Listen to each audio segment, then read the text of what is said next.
Bumped in. Show me the all damn day. Bumped in. Show me the all damn day. Stay at home all damn day.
Welcome, ladies and gentlemen, to the 46th Cleveland Extravaganza, just outside Cleveland, Ohio.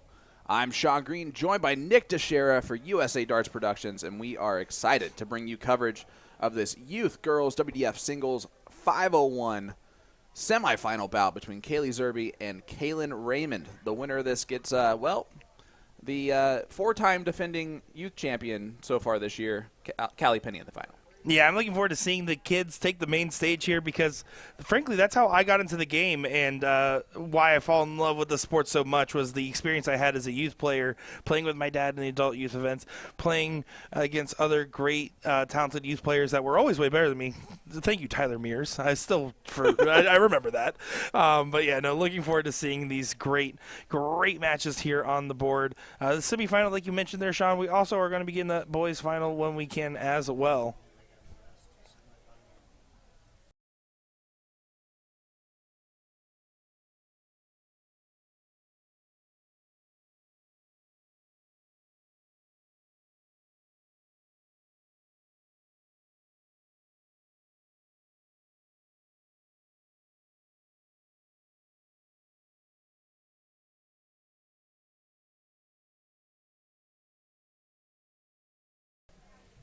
You ready? All right. Sorry about that. Back in action. I love Kalen just munching on some fries right now. Like that's where we're at in this bad boy. We need some energy. We need some fries, and we're getting going. But yeah, you mentioned it being like starting off in the youth and proud to bring this coverage. And I agree.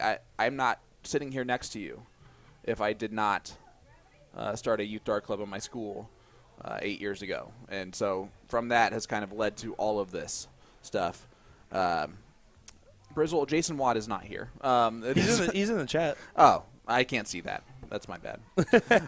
Jason Watt is the reason why we are here. That is also and, true. Very excited. He didn't know I was going to be here because of that. That's his fault. He should know it's a partnership. But, man, excited, first of all, to be live. It's been, let's be honest, a rough week. I know you mentioned that in your post. However, to now be live and doing this after all of those frustrations, and hopefully it stays this way and perfect. Let's knock on the wood that's back here for us. And we bring you this live coverage all weekend, but we can't appreciate everybody for getting us here. Yeah, not only just everybody at home, but of course the event organizers for working so hard to try to figure out the logistics for us to get us in here. And the hotel itself, I gotta say, at least the people we worked with here have been phenomenal trying to help us get the internet issue sorted. So fortunately, kind of really out of their hands with some of those IT companies. So thank you to the hotel, thank you to the tournament staff, and thank you to all the players that got us here. And hopefully we'll have a fun day of live action. We have been recording and commentating matches yesterday as well, even though we weren't live. And folks, we got some WDF Silver events later today. These are bronze WDF youth events that we're seeing right now. Yep. And on top of that, we're going to get some cricket coverage. So really great stuff in front of us. Man, I don't know if I've ever seen a player just munching on some fries like this, like as they're playing darts. It's awesome. You know, like you worry about like the oil on your, like for a lot of people, like the oil on your fingers and stuff like that, and she's just going right at it. Well, you know, it's a little bit of they that. Brought McDonald's. What else? It's a professional mentality. It's about being hungry for the win. Clearly. I love it, though. Kaylee Zerby, a player I've gotten a chance to see at multiple events that I've traveled to, including the Cherry Bomb, I believe, is probably the last time I saw Kaylee. And really love watching the development of these youth players. We see, and there's no other way to frame it, the averages are lower than where they would prefer to be. And it's a little bit of the fact that it's early and it's a little bit of a lighter field, so they didn't get as many warm-up matches and darts as they probably typically do to get to this point in the bracket, which is a good point of note. Plus, I have kids. I work with kids all the time. You used to be one. You know that when it's noon, that's lunchtime, all right? So we're going to eat. And I don't care if there's darts going on or not. We're going to have our McDonald's when it shows up. And I know that's the truth. We are in America, after all, you know. Caleb Raymond, well, you guys didn't see that first leg, was at a double well in advance. Yes. Very comfortable lead that became very close because of double trouble. She's going to try to have that same opportunity here, try to get to finishing first. But Kaylee Zerby has done a good job of staying neck and neck in the scoring this leg. And honestly, that was not the problem in Leg 1. The double trouble was the problem in Leg 1. Both of them ended up on the madhouse, and both of them went mad in that madhouse for quite a while. That's why they call it that. Oh, it's chicken nuggies now. Oh, man. Listen, there's one thing that's going to destroy my keto diet potentially, it's going to be McDonald's chicken nuggets. That's the one that will do you in? It might. They do have that Nether Fire sauce right now for the Minecraft movie. I've not tried it. I'm going to guess. Yeah. Anything fire in the sauce is, like, I'm fine with spicy food, but anything fire in the name of the sauce is usually not how I want to put something like. I mean, not how I wanna eat food. it's still like tapered down. Okay. It's McDonald's, you know. They were. It's a Minecraft, like, and it's a promotion. Minecraft cross promotion. Yeah, exactly. All right, well, 1:16 left, now 98. As we get down to the finish here in leg number 2. First of 3 legs, Raymond up 1-0 over Zerby. Do you know where Kaylee or Kaylin are from? I'm going to guess no. Not as familiar with the actual locations. I've seen Kaylee Zerby all over great the setup. U.S. So I don't actually know where she presides because I keep seeing her in different states. I was about to say, you saw her now southeast coast, and now we're up here. Exactly. Taking a look at this, Zerby does get out in front. 9 but remains. The 9's the tricky part of this equation, right? You have to clean this up. Single 1 or single 5 is your shot here, depending on preference. Outside, that's a good thing to hit there, That's fine. considering, and that's It's also even. fine. Double 3 left. And we're going to the madhouse once again for Kaylee. Did not get it accomplished in the last leg. Kaylin, 42 left, a chance to really set it up. I like the 10-6 wire. Or the trip 18 just to be way too good. 54 scored. AKA 12 more than needed. Yeah, and that's too many. Yeah, and cleanup on aisle 3 is usually very difficult, especially when it's this type of thing. 12 scored, so 30 left. The Luke Lidler already affecting the youth players. I'm just kidding. That was on accident. Double 15. Yeah, no. That's 18 scored. 18 scored. I'm a liar. Yeah. So It's 6 early. times 3 is 18. Wait. Let me use. You threw I me have to take off off my. that one. I have to take off my shoes real quick. Hold on. 36 scored, leaves 6. You know what? You're right. Man, I'm telling you what. Kaylee just needs to shoot at ones when she's trying to score. He's drilling those 20s every time. All right, so double 3 is my least favorite double on the entire dartboard. Don't blame you. It's because I'm almost guaranteed to go into the ultimate madhouse. And after we saw first leg, yep, 3-3 now. It's like the one, it's almost like a desert island being on 3. I would call that the desert island. Yeah, it's not a fun place to find yourself at, just because of the extra setup great. dart. Go outside on the last or high. Yes. Yeah, just that's the get rid goal. of it. Yep, you're right. Just get rid of it. My goodness. But, hey, you know what? Zerby in a good position now and puts pressure on Raymond to try to go ahead and do something similar. No fries, back to focus.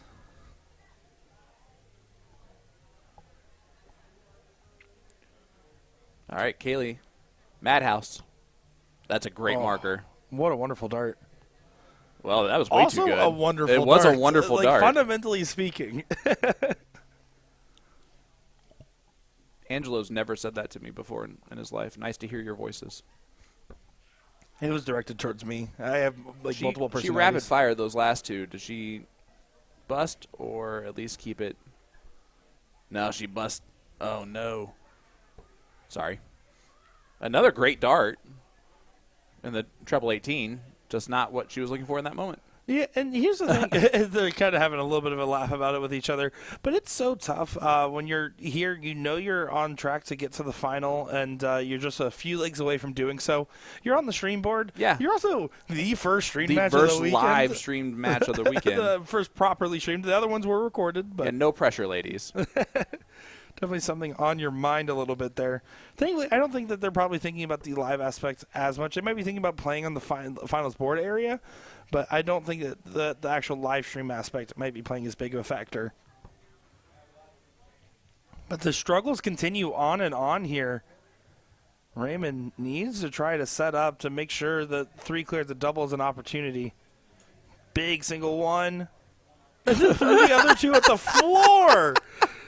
You know, you can just Incredible. you know, they don't have to mark. You can just I love it. Listen, you got to do what you got to do at this point. You know what? I respect that. I respect that I don't so hate it. much. I don't hate it.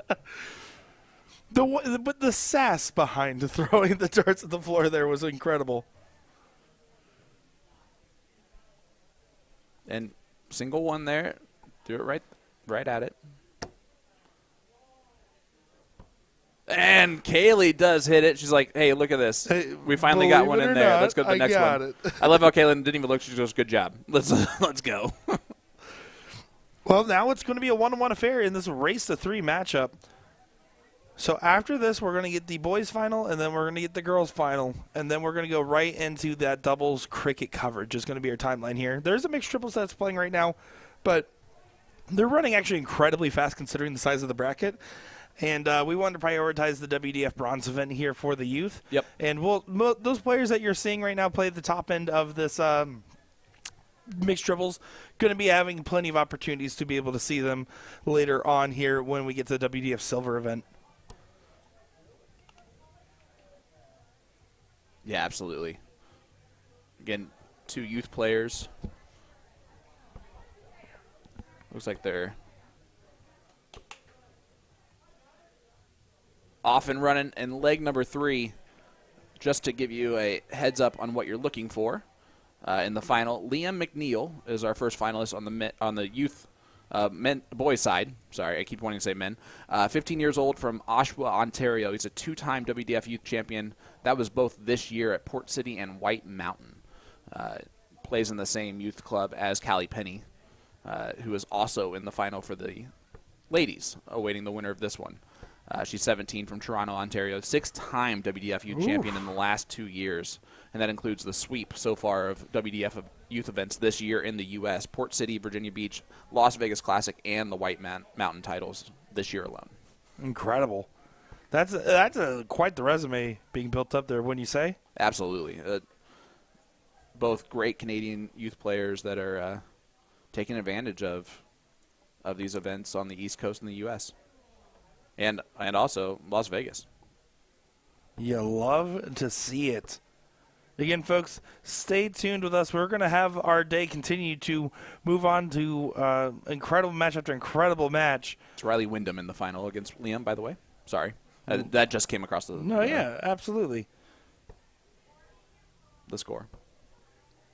Well said. I am looking forward to seeing this continue. And, Sean, have I already had you be done with hanging out with me? Have I annoyed you enough yet? Not at all. No, honestly. I need to try harder. I'm excited just to be here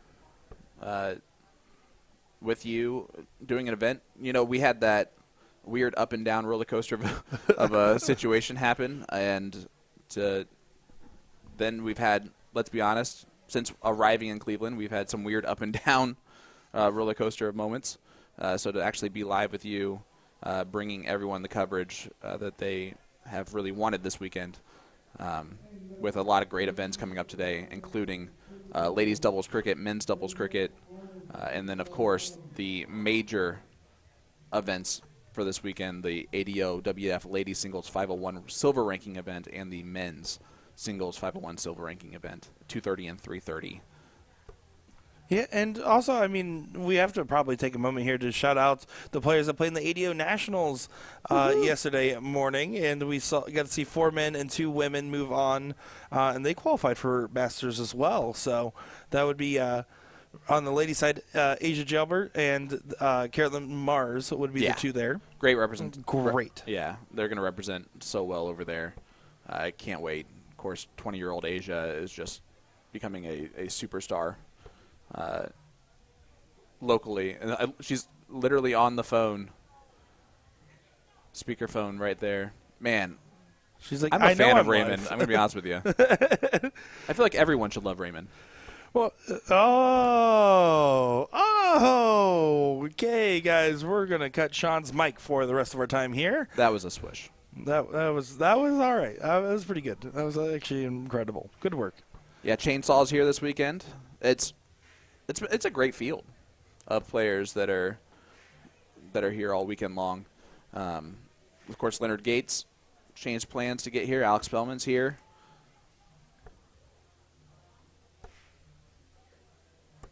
You mentioned Chainsaw, Jason Watt, Yeah, Jason Brandon. Incredible talents after incredible talents out here. That's what we're seeing.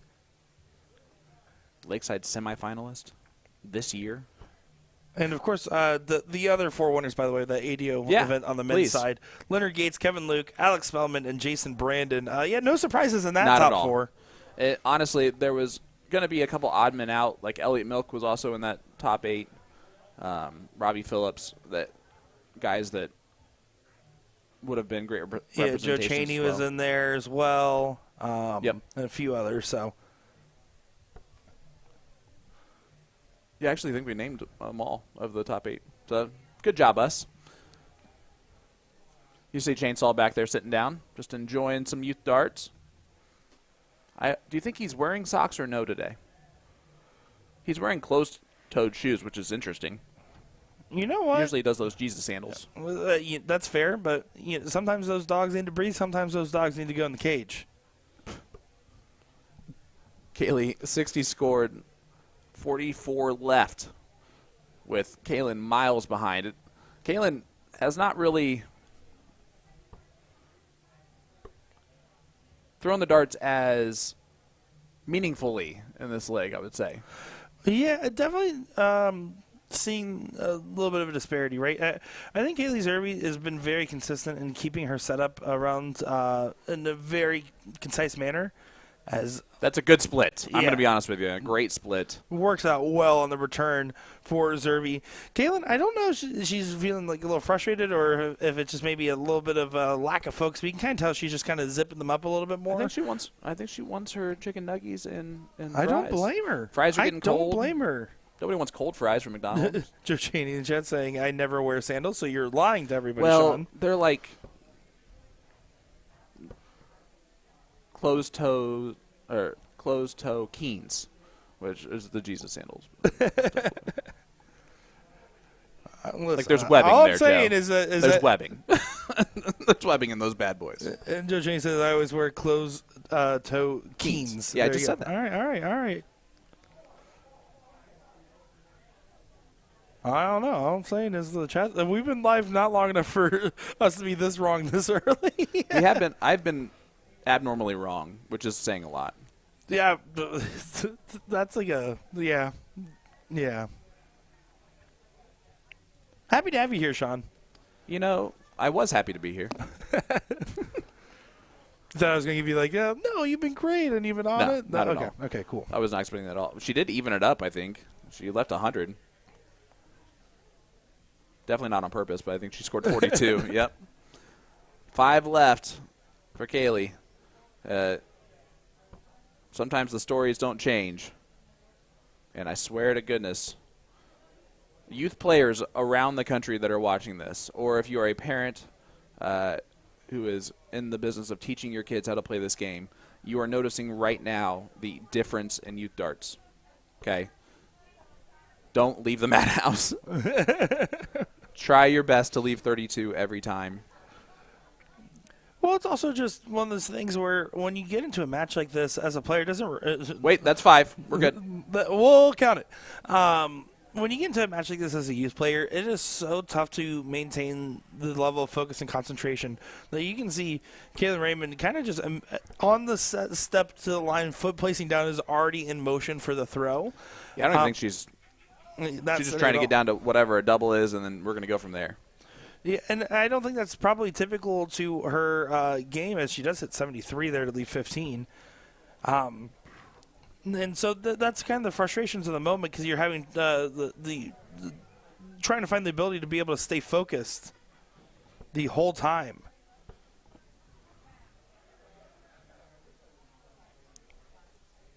Did you see a bust there? And you're right. She keeps hitting the single 5, though. Listen. I'm just saying. Reagan in the chat. Reagan would be the type of player that coming here would be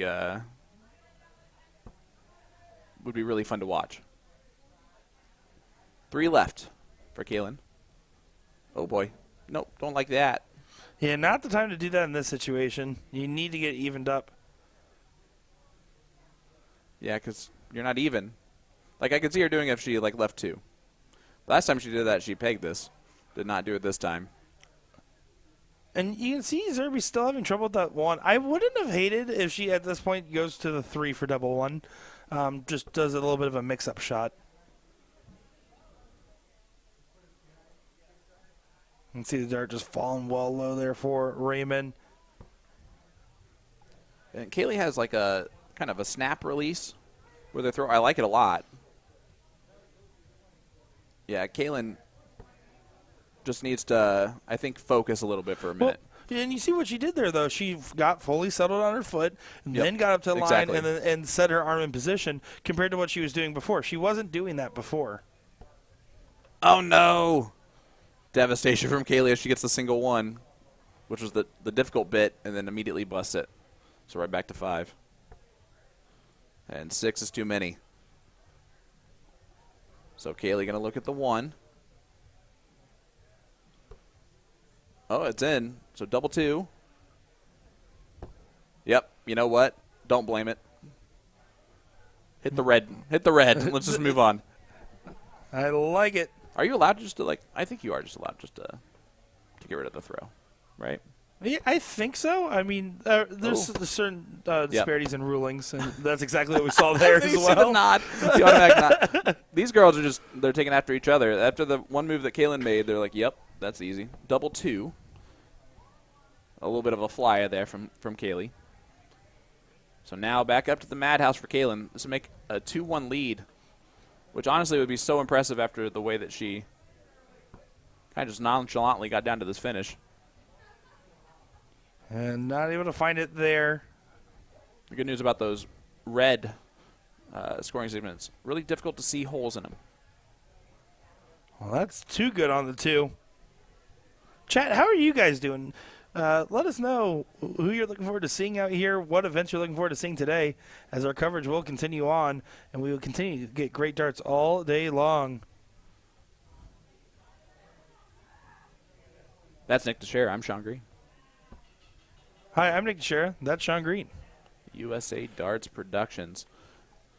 We're going to go back up to tops. Not tops, but the top of the board. For Tops' ones. neighbor.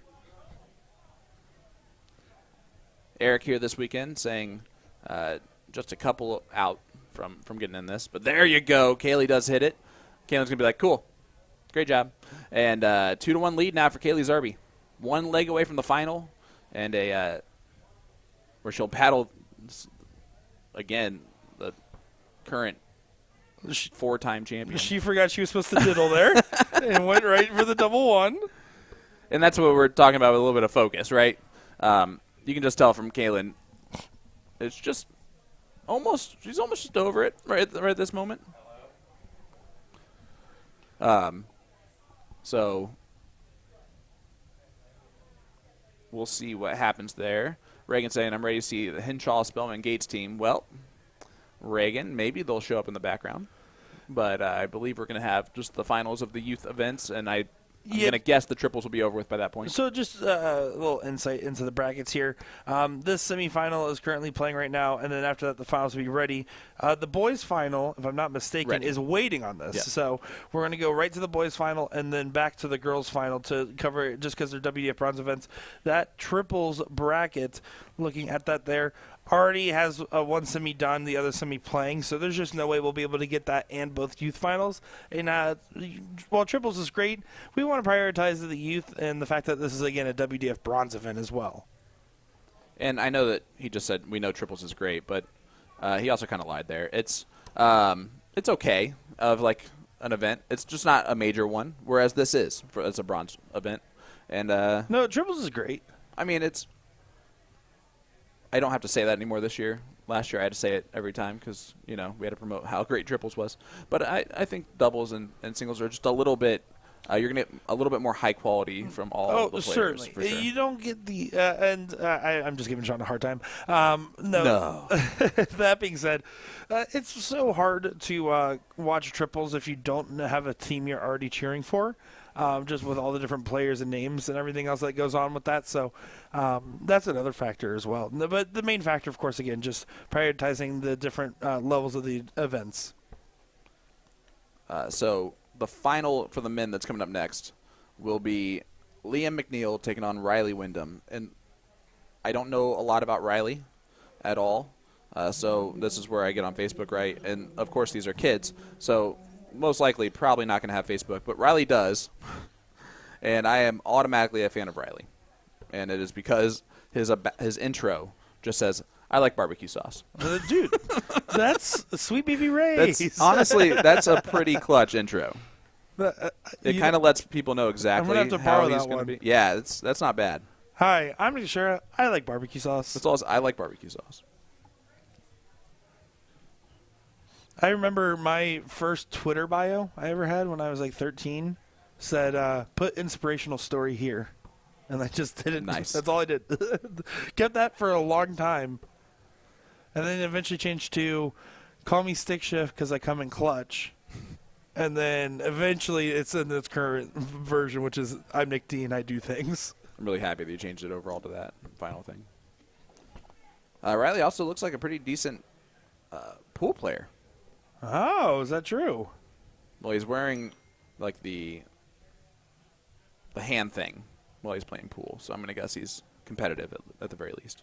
Would like to shout out my grandpa Tim right now watching. He's just texted me saying, "Are you having fun watching the youth Cleveland girls starts?" He always likes to let me know when he's watching it. So, Grandpa, hello, how's it going? Yeah, ended up here after a little last second rerouting. So, happy to be over here streaming in Cleveland.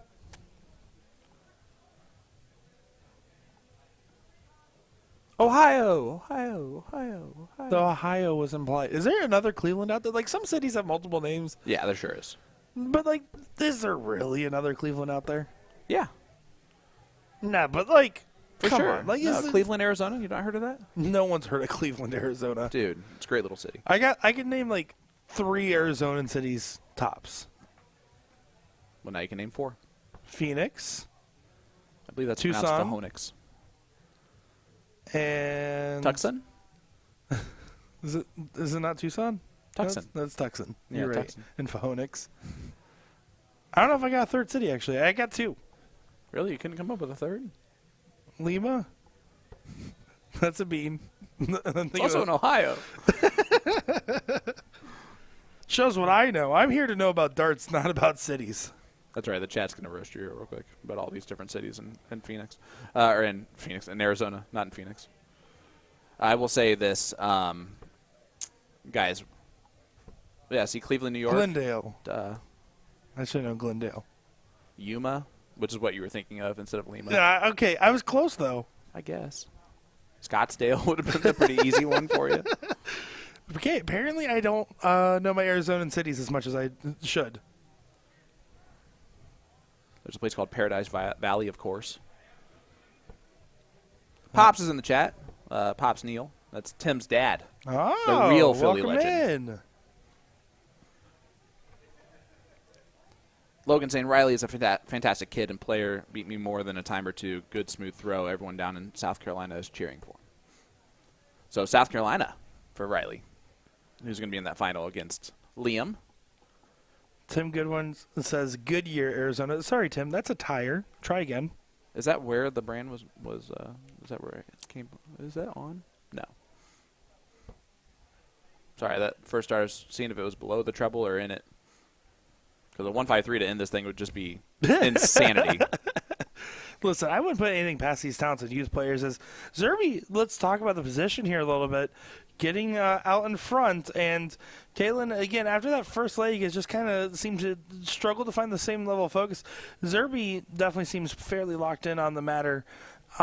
She wants to get this leg here and get that 3-1 win to go to the finals. Oh, Tempe, Arizona is definitely on Mesa. Yeah.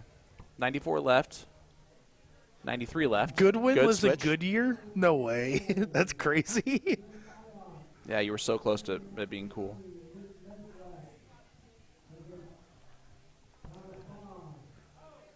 Yeah, Zerby coming back with 74. The goal is to leave yourself a nice clean shot of the double. And I wouldn't mind in a shot like 74 here. I mean, typically you go like a 42 for 32. Mm-hmm. Please But- do that.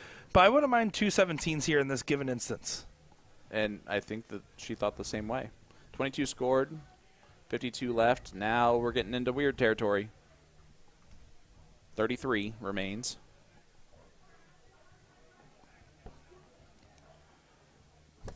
And Raymond's going to try to leave a finish. Does that. Does that. Yeah.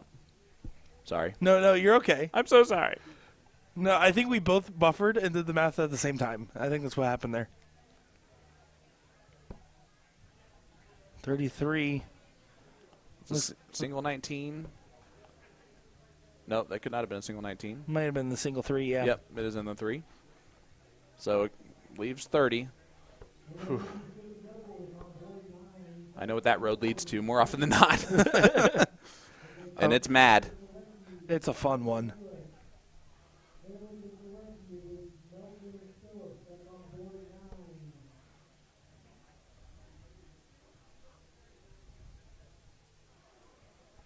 $28 left. Good split. Double 14. Un más, por favor. Oh, drags into 11. That's not a good sign. Yeah. Chris, you're right. I can tell by the throw. Says that Riley's going to be a force in the future. I do really, really like her throw a lot. It's just... Well, Riley, they're talking about Riley from the boys. Oh, Riley's throw is great, too. I Yeah, saw him this is playing in the other Caitlin. room. Yeah, Riley is going to be a good one. That is 17, hit, but not she keeps exactly. doing that. It's impressive. I like the one for the double 8 there, honestly, but at the same time, just having the multiple odd numbers there together kind of makes it a little bit easier. That being said, only one of those Yeah, I was really gonna say, helps. not- in And this double instance- 7 is horrible. Yeah, the only risk of going up there to 5 is you don't really want a 12. I would rather bust almost, it feels like. So I think that's part of the mentality there. Yep, that's not going to get the job done yet. Yeah, would really love a switch up to like a 1 or a 5 or just a mix up. 60 left. Not an even number yet. Now it is. So we'll be returning for a double. It'll be double 17? No, not We'll yet. not be returning for a double. I was off by 10 points, so awesome. It would have been double 17 if it was 10 less. There we go, double 5. And that's going to bust it because you can't leave 1. Again, probably a 10-6 wire play is what I would recommend. Guarantee a dart at a double on your next 2 darts. Well, that works. 24. Nope, now 21. Now 13. Which, getting into tough territory. 15. My math is going to be right eventually. The entire time you were saying those numbers, I was just kind of riding along with you. I was like, maybe I'm missing something here. You were not. You can actually, from this point forward, just assume I'm wrong and just shout it out for me. That's fair. Dave says, hi, Nick and Sean. Best comm team minus Jen. You know what? We agree with that. Yeah, you know what? We'll take that one. We'll take that one. 5 double for- 5. Is she? Yep. Yeah. Yeah. But hey, listen. At the end of the day, this has been the type of match where the more opportunities you have at a double, the better. And Kaylin's at least getting those opportunities. Yes and no. Like, here's the thing. Yes, I agree. And there was the first time she did it is the time I agreed the most with that mentality. The problem is that she's kind of doing it more and more instead of like it's just not reinforcing the best of behaviors. I think. Oh, for sure. In darts, that's more of my concern in this given moment. Oh, that's such a good marker. But now 5 left. So that's where I don't like it as much. And you can see, actually, with that full screen, kind of cool, is it is Callie Penny that's warming up on the other side of the board there. That's, again, too many. But did do the 1 for double 8 that time and hit the 1. The bust is frustrating. And that's too many for Kaylin. So, again, the real struggle for these two young ladies has been evening it out and hitting the double. There's the even. Double 8.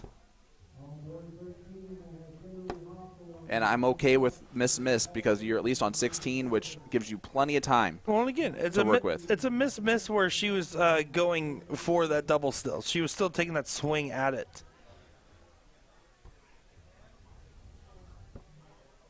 Yeah, Callie needs to make sure that she doesn't spend too much time warming up, wasting darts, because again, we have the boys final first, correct? Yeah, exactly. So at she's least waiting, I would assume so. So she's waiting quite a bit longer than she's going to think. Double 4. Not going to go. But again, nothing catastrophic there yet to where we're on Madhouse. Exactly. You know?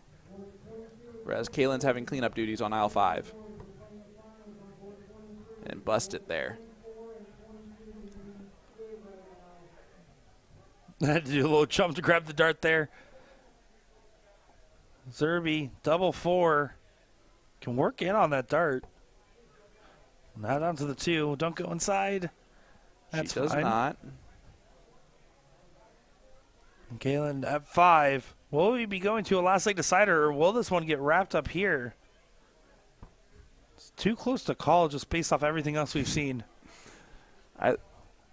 Kaylin got a little bit angry and frustrated there in that last one, which I actually kind of like. It means that you're engaged, though. Yeah, and she is again. She had her McDonald's. She's ready to go. Where's our McDonald's? She got a little hangry there in the middle of this match. Now, she left 2. Yep, and I'm going to start calling the Raymond. And in that scenario is a little bit different than the ones we saw earlier, but it's just so risky with your opponent on a double. Yeah, not something that we would suggest doing most other times. But when the averages are like this and even just leaving a finish is massive. Yeah, then I don't hate it. I'm not going to hate it. We got AP in the chat, Mr. Alan Palmer.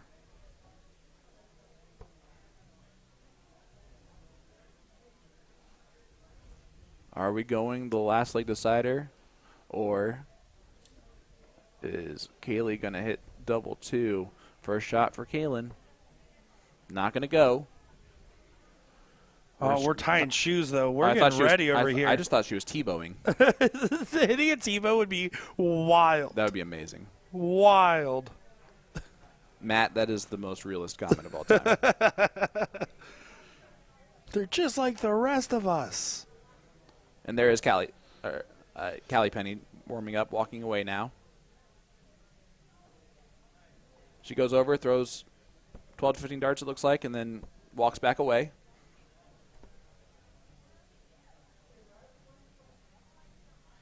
Trying to win her 5th out of 5.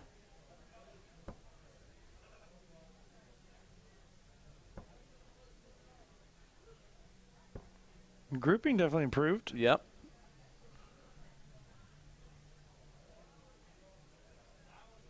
See what Kaylee can do. Double 2 for the match. Madhouse. And she goes outside, so it's where we started from. Madhouse. It's our favorite place to be. Still in the Madhouse, still fighting along. Who will find it first? It's only because we are insane. In the membrane. Insane in the brain.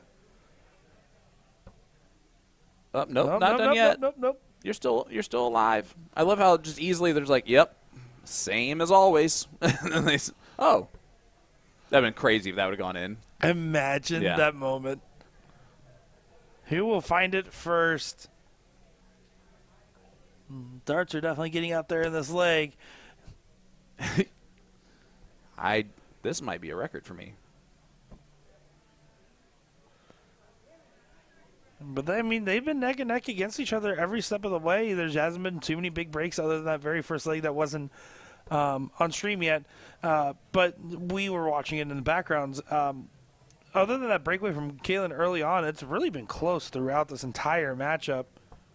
And we might get to triple digits. Did you see that from Kaylin? She hasn't done it every time. Occasionally when she's throwing, she kind of grabs her bicep area there. I'm curious behind that one, the mentality, if it's to try to make sure to keep your arm leveled and positioned, or where the note is on that one. Because you got to have it from someone typically. I don't think that's one that typically would naturally develop unless you had pain in that area.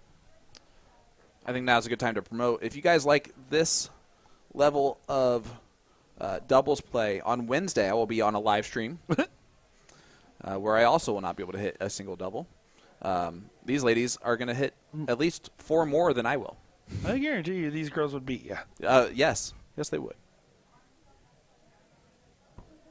Oh, right on the wire. Thought it was moving on to the finals for Zerby. Raymond trying to still stay in this to send it to a last leg decider. Good marker dart. Justin, both players on 2 is when the chalker gets to have a beer break. That is true. I think that's why they actually added the double one to the dartboard in the first place. Yeah, it's just for an extra break within It's the for the chalker's sake. It's the break within the break. Well, Zerby went right on the wire of the 20, then right on the wire of the 18. She definitely feels like she's locking in a little bit closer to it. But so is Raymond. And this is where it gets so interesting. You can see the crowd starting to build behind. We're in triple digits.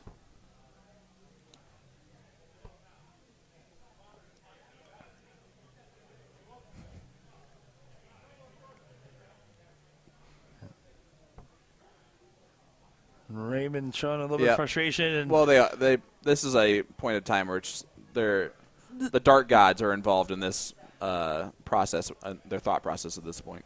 Yeah, and you just kind of have to laugh it off a little bit in the moment, right? And you kind of just have to play on through, despite the situation. Is that in? No, on the wire. Oh my! That couldn't. It looks like it split the wire. It looked near perfect on it. She's not going to throw a closer dart without it going in. Oh, frustration. She thought it was going. But why can't she throw like that every time? The way that she settled on that third dart on her back foot a little bit, did not rock. You can see Zerby just struggling as well. Little hippity hop. See, that is Riley standing back there with the glasses on,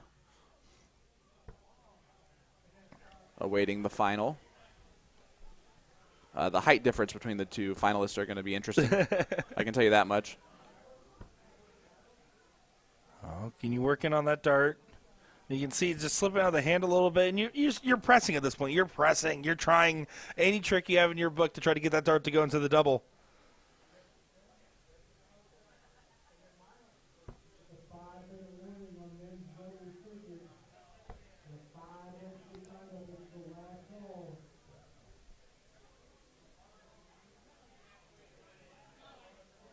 Zerby at double one. Someone's going to hit it. Who's it going to be? No matter what, listen, folks. We're here bringing coverage all day long. We're covering everything except the blind draw today, and probably the trips just because of timing. And Kaylin hits it. We're going to last leg decider. Another leg of action coming in front of us, folks. I'm looking forward to it. And you can see it looks like we do have Chalker stepping in there as well. Okay, stepping back in. I think they were manually scoring before that. They were, but that's part of the joke. Because they were on 2 so they didn't really need a chalker there at the end. As you can see, Riley actually is right on the other side of the curtain, warming up. Throws from the way left side of the yaki. We'll have to remember here in just a second. I'm supposed to diddle, I would presume. Did they forget about diddling? Yeah, I think Kaylee. She forgot about diddling the last time, so. Or are they just going right on into it? Okay. All right, here we go. This is honestly not the problem. for these ladies at all. The scoring has been fine. Yeah, no, They're scoring with an average player. The average that they are throwing right now is because they really love Madhouse, and I don't. Oh, I'm feeling dart fatigue if I'm them at this point. I sometimes, in an event I'm trying to throw, and I'm again not to be disparaging, but sometimes in an event I'm trying to throw only a couple hundred darts, right? So to have a couple of legs where you're in the 70s, 80s, 90s, and even hundreds of darts, the fatigue has to be real on your arm a little bit in this moment. Yeah, they threw 120 darts, give or take. In that last leg. Yeah, that it's just tough, right? But that's a part of developing the youth players. It's why we're here. This is part of the process. You put your time in on the board, you play on the finals board, you play against your other opponents, and you continue to learn lessons. That's what you do as a youth player. That's what you should do as a player in general. But the youth players are better about it than a lot of the adults are, taking their lessons and realizing what they did and what they can improve upon every time they play on the hockey. Yeah, and everybody needs to keep in mind, again, young ladies that are getting about as much experience as they can get playing in these types of events. Callie Penny awaiting the finalist, where Callie will be the heavy favorite, but we've seen weirder things happen on a dartboard. Anything's possible when you're in Cleveland, Ohio. That's what I've been told.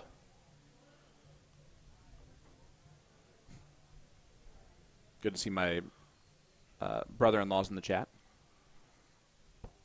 I'm a big Michael Walters fan myself. He is the, like, if Megan and I ever didn't work out, I feel like he'd be the best reason why. You know what? I get what you're saying, but with people not knowing him, or maybe in a different comment section, they're probably flabbergasted at what you just said. He's the one-in-law that ruins it all, you know? Like, there's always one. There's always one. I wouldn't know. It's true. I've been told. Yeah.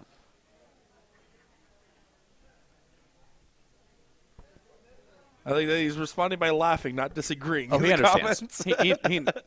He knows how real that comment is. Listen, if there's one thing we do here at USA Darts, it's keep it real. You can see, well, I don't like the scoring switch now, Kaylee.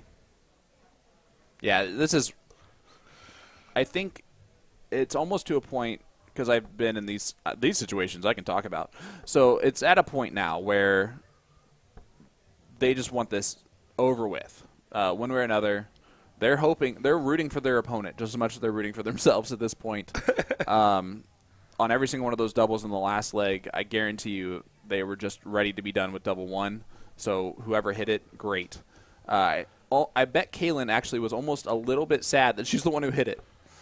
Like, that's how probably now they're back in this leg, but that's where they were at as far as the over it, I think, at that yes moment. And no. I mean, this is still to get to a final, right? So 100%. That's where there's a lot still on the line here. That's where my head's at. Like, yes, I've had those legs. I know exactly the feeling you're talking about there, Sean. But I don't know if I'm this deep. Like, I am just thinking, if anything, I'm thinking, man, my opportunity is slipping away. I could make a finals appearance if I win this leg. If I'm Zerby or Raymond, I need to win this leg to move on. Now, I've had other matches and other events where, yeah, especially early on, if I'm throwing a strugglesome game, I will not want to stay into it. So I get what you're saying. Matt right now tuning in from Saudi Arabia, saying, you're in my hometown of Cleveland, Ohio, which is pretty cool. Hey, Matt, if you find someone out there, can you just talk to some people about, sending some money this way? That'd be great. Just a few million. We don't need a whole lot. Just a couple. Big trip 19 on last start. That is a massive shot there for Zerby. Now, Kaylin has 100 left. I believe she just prayed to the Dart Gods. Are the Dart Gods listening? Are they willing to answer? That was a good second dart. Man, when she actually focuses her throw in, it's pretty good. And that's a hard part of it, right? Finding the focus. This has been the hard part. 25 left now.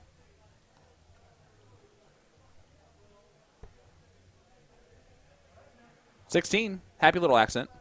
Yeah, you'll take that one. Sean's math right for once. We're happy to see it. Double 8. I'm starting to zone in. Would have still been nuts if that would have just gone in like first dart double after the last leg. Kaylin on 66. She more cares about just getting to a finish here. 6-10 wire. No. 41 left. Didn't leave a finish. But double 8 for Kaylee. That's a great marker. Oh, just on the inside wire. Now we're at the double 4. I think this feels familiar. 41 is now down to 22. Now I have no idea. That's where she needs to pause after the first dart. Because the second dart was nowhere near the 22. She doesn't need to get down to 1 every time. And that's too many on the 4. Serby not happy with that one. Wanted to get it done there. We're going to about 10 o'clock here. Double 9. Maybe. She's not shooting at that. Yeah, she's over there 6-6. I don't know what she's doing. She must not have realized her position on the scoring, or must have thought there was something different. That could be the only way that makes sense. And these youth players are not allowed to get coached unless they turn around. So that was something that they were explicitly told this morning. So they have to turn around the line and ask. Good. And if they do, they can get that help.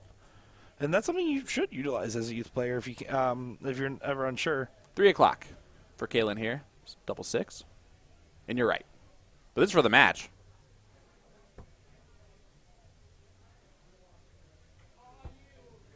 I like the way her throw is right now on the focus of it. She's even drawing it back slower when she's – it's like – I hate to use the word just trying, but because it's not that – she's trying the whole time. It's just it's a different kind of level of focus with the trying. And she'll draw it back a lot slower that way. And she can just get more consistent at that. But double 6, the green bit near the bottom, just right next to that dart. Trying to find it.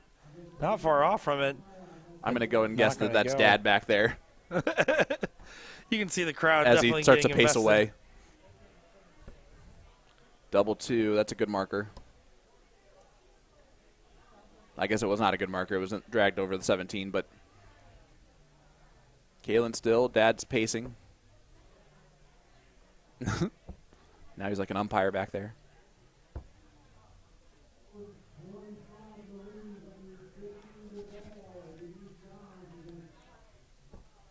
I can guarantee you Dad's more nervous than Kaylin. And you see with Zerby's throw, she has quite the heft in it. She definitely throws the dart hard, but you can see it goes behind her eyes a little bit. And I think that's where some of the inconsistency lies, because when you throw a dart nice and hard like that, it can lead to some success. But instead, when she throws it, you can tell when it gets out of the eye range, it's kind of hard to keep track of where that dart is. Welp. Kaylin in a familiar spot. We're going to get both these ladies committed at some point because they really love the Madhouse. That is true. The loony bin of darts.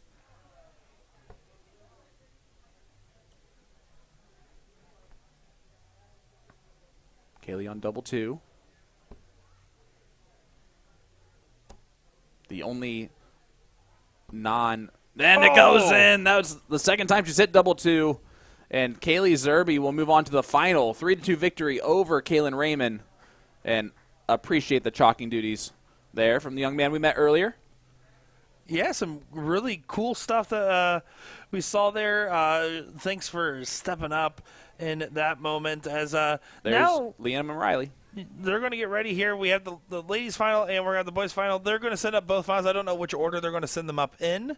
But they're going to go ahead and get those finals over here in just a moment's time. So don't go far, folks. We're in Strongsville, Ohio, specifically for the Cleveland Extravaganza. And this should be a good time all together. We'll be back in just a moment's time with more action. Don't go far, folks. Nick Sheriff Sean Green on the call.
Welcome back for the final. They are off quick, fast, and in a hurry. Callie Penny going to be the heavy favorite in this final, taking on Kaylee Zerbe. Callie is 6-time WDF youth champion in the last year and a half. Of course, sweeping all the WDF youth ladies singles events this season so far in 2025. I'm Sean Green, joined by Nick Teixeira of USA Darts Productions. Nick, this final, what's Kaylee going to have to do to stick with the heavily favored Canadian? Well, get an ice pack for the arm. I'm still sore from the semifinal. That's how I would probably be thinking legitimately. It was a long haul battle, and you threw a lot of darts, so it's going to be hard to just be very comfortable throwing immediately after. But on the bright side, you're warmed up, and Callie wisely was staying warm in the background as we thought we were going to get the boys and then the girls, but just because of bracketing reasons and the other doubles events that are starting, they wanted to go ahead and make sure that this final got concluded first. So really looking forward to seeing this one on the board. Kaylee needs to just make sure, besides the arm comment, to just remember the last match is the last match. Besides that, you can't do anything else except play your game. And Kaylee's going to score. That was not her issue. I would say that the thing that she needs to do against Callie is hit doubles, because Callie's going to. That's going to happen. So stay with her scoring-wise, and then you can't leave Madhouse at any point in time in this final and expect to win. But right now, her scoring has been more masterful than Callie. Yeah, definitely showing some comfortability for Kaylee on this board. Callie knows she was right there in the sidelines, warming up and kind of keeping her eye. She knows that what she needs to focus on is making sure her doubling is on point. So that's going to be the difference maker in this matchup. Scoring is one thing, and scoring can be powerful, but it's not everything. Up here in Cleveland, near the border of the United States and Canada, so we have a lot of great Canadian youth that are here. You see Callie and one of the men's finalists, Liam, are both from the Toronto, Ontario area and playing that same youth club, so they're back there rooting for each other. I love the shot. 125 went for the bull and then back up to the 20. Correct shot selection and a good swing at it. Zerbe will not get a look at a double, so Callie can go ahead and try to get that first dart at a double. We know how important these darts can be. 60 left, 20 for double top. Ooh, just below the wire. Will Callie return? Kaylee on 37. This has been the struggle for Kaylee. Gets it done, 34 left. And pins the double on the first dart. 1 for 1 on doubles is Kaylee Zerbe, and she's up 1-0 on Callie Penny. Yeah, first to 4 legs in the final. Yeah, a great shot there nonetheless. That was a beautiful swing there. And it looks like, yeah, they were doodling every leg earlier. I think they might have just switched it for timing reasons to alternate. I feel like it should have been. Or maybe it was always supposed to be alternate, and they were just doodling every leg by accident. I think that is more likely than the other answer there. As they didn't even seem to blink an eye at that.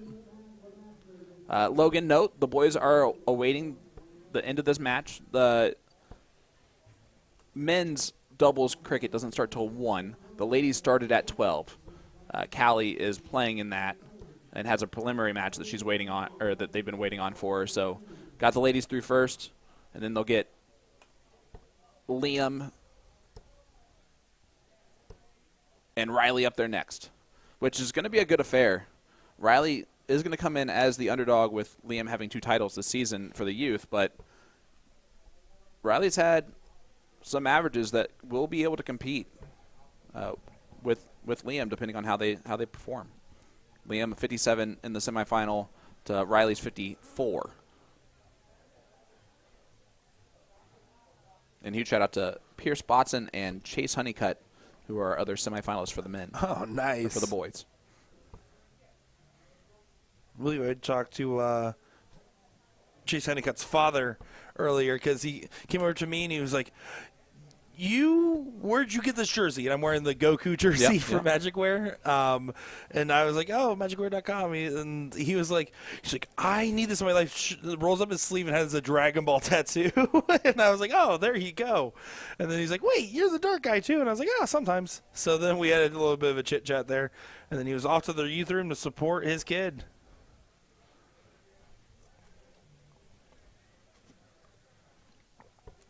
This is the ladies' final. And Gally doing a good job of staying up in front in this moment, right? Really kind of putting the pressure on Kaylee, who put the pressure on her by taking that leg out very quickly and efficiently on that double. She really did.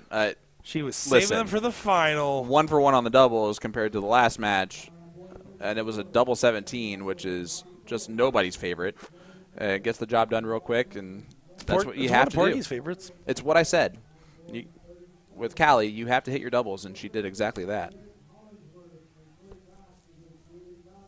I think Porky's the only person I can think that actually uses the double 17 on a regular basis.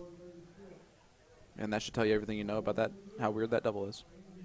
It's on a 501 double-double format. He uses it to double 17, trip 19, trip 20. It was one of the only other doubles you can use to get in on a 9. That's true.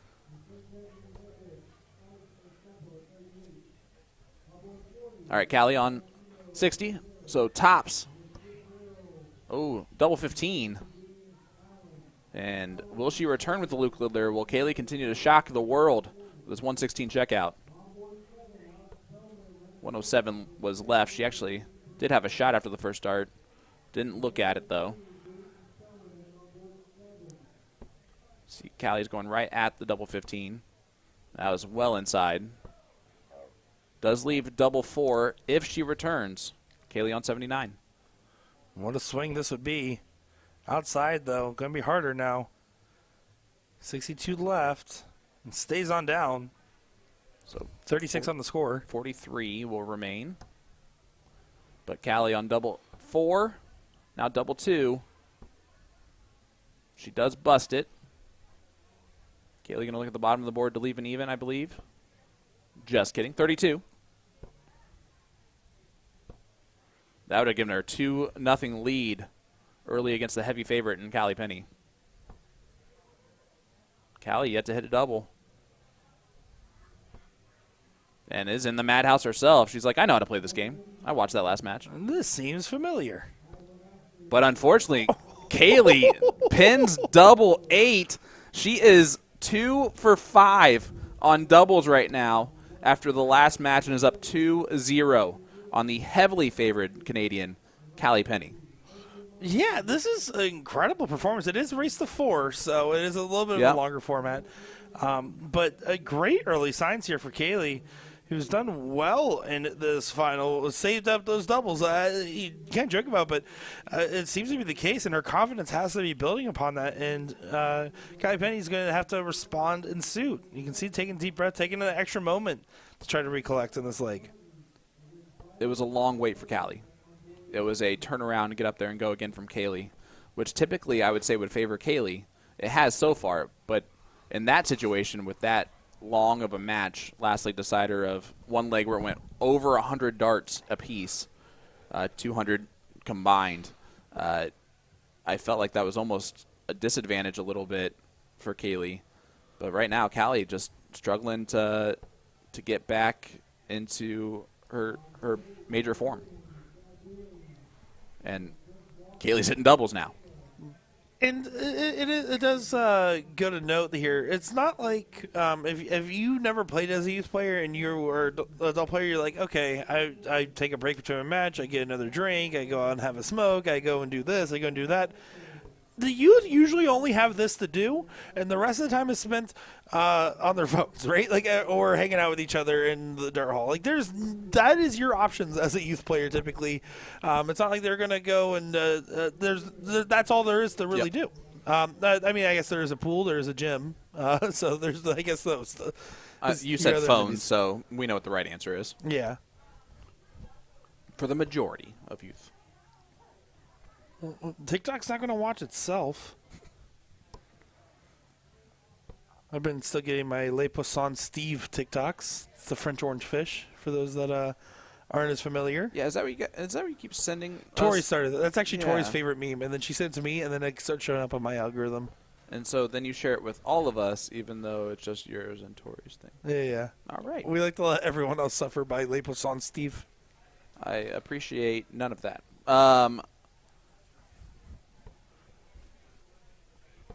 I just wanted you to be But look included. at this. Again, Kaylee is staying with the scoring of Callie and hitting doubles.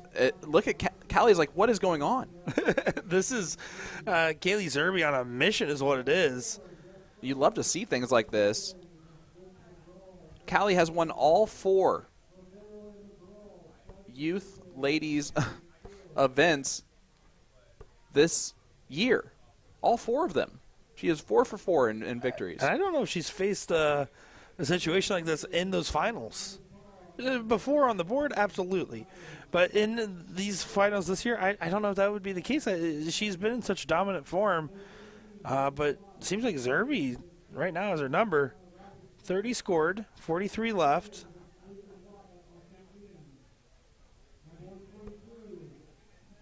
Double top. Oh, doesn't go. 1-5-1. Callie Penny's still within striking distance, but feeling the danger of the moment.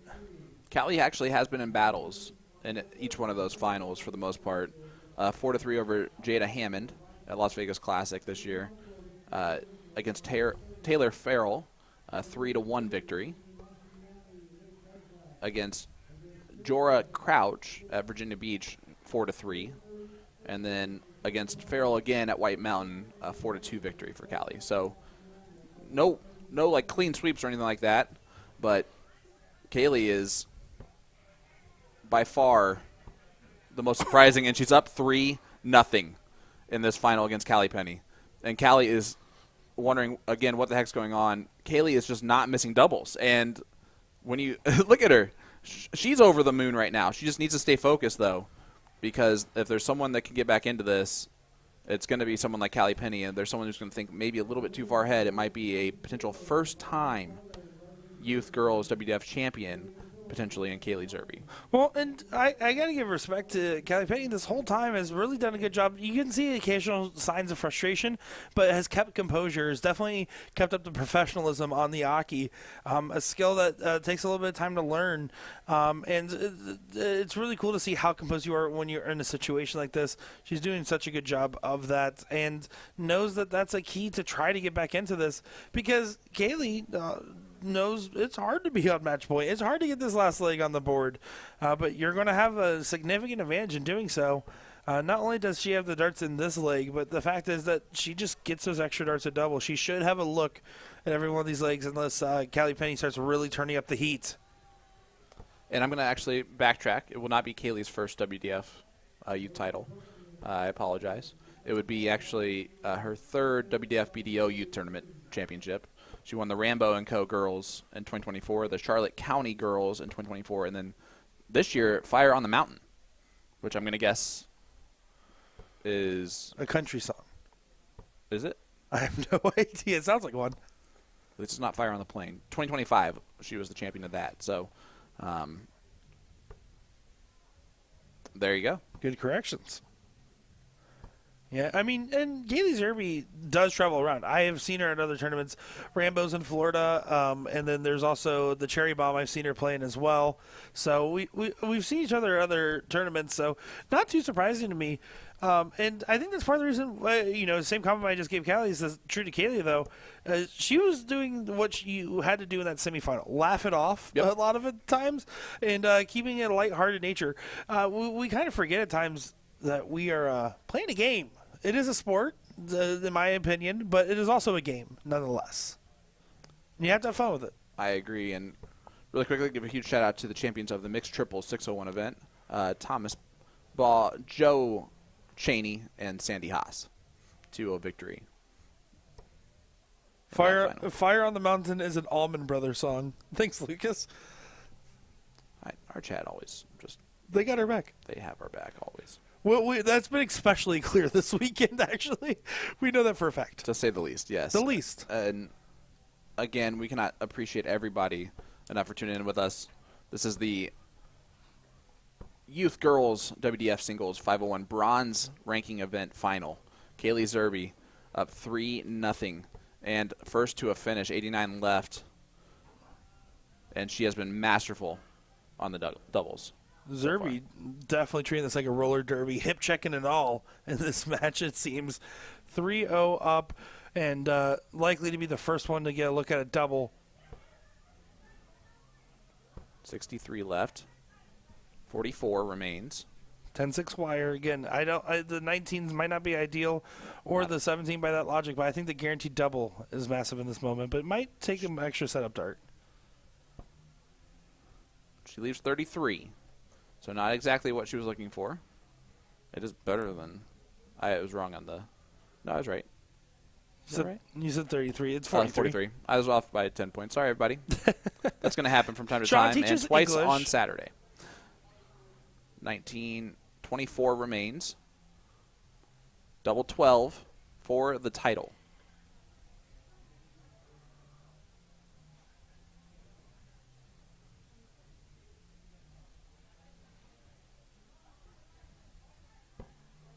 It's a pretty good marker. Oh, drags it inside. Now you got to be a little bit careful with 12 remaining. But Callie on 109 is the type of shot that can go in, as long as she doesn't get frustrated by the timing of this, that can change this thing around. 89 remains. Treble 19 for double 16. Oh, that was a good look at it, too. Last start, she kind of rushed a little bit, and it might come back to haunt her if Kaylee doesn't take this out. Otherwise, Kaylee is your champion with a 4-0 victory.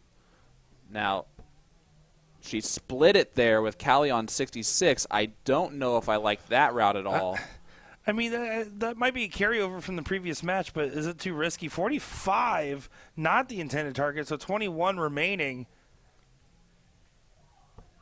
There's the 5, double 8. Not Doesn't gonna go. Maybe it is wise.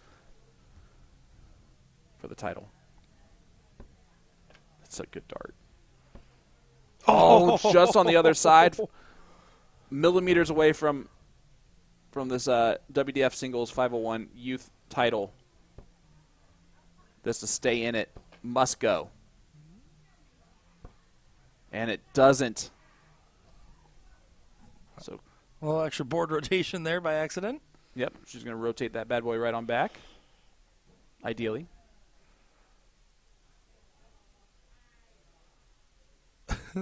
Got to make sure. Where's our leveler? We got to make sure we're level. She's going to say good enough. Good enough for me to hit this double 2. Oh, it's a madhouse. And that's not going to work. Dropped it. Callie just takes a drink. Just try to refocus. She's going to hope that there's still a long way to go in this match. But it's got to start now. It's almost a different level of focus than she's had so far. You can tell that she's definitely focusing up yeah. on this one. That last one was definitely tense.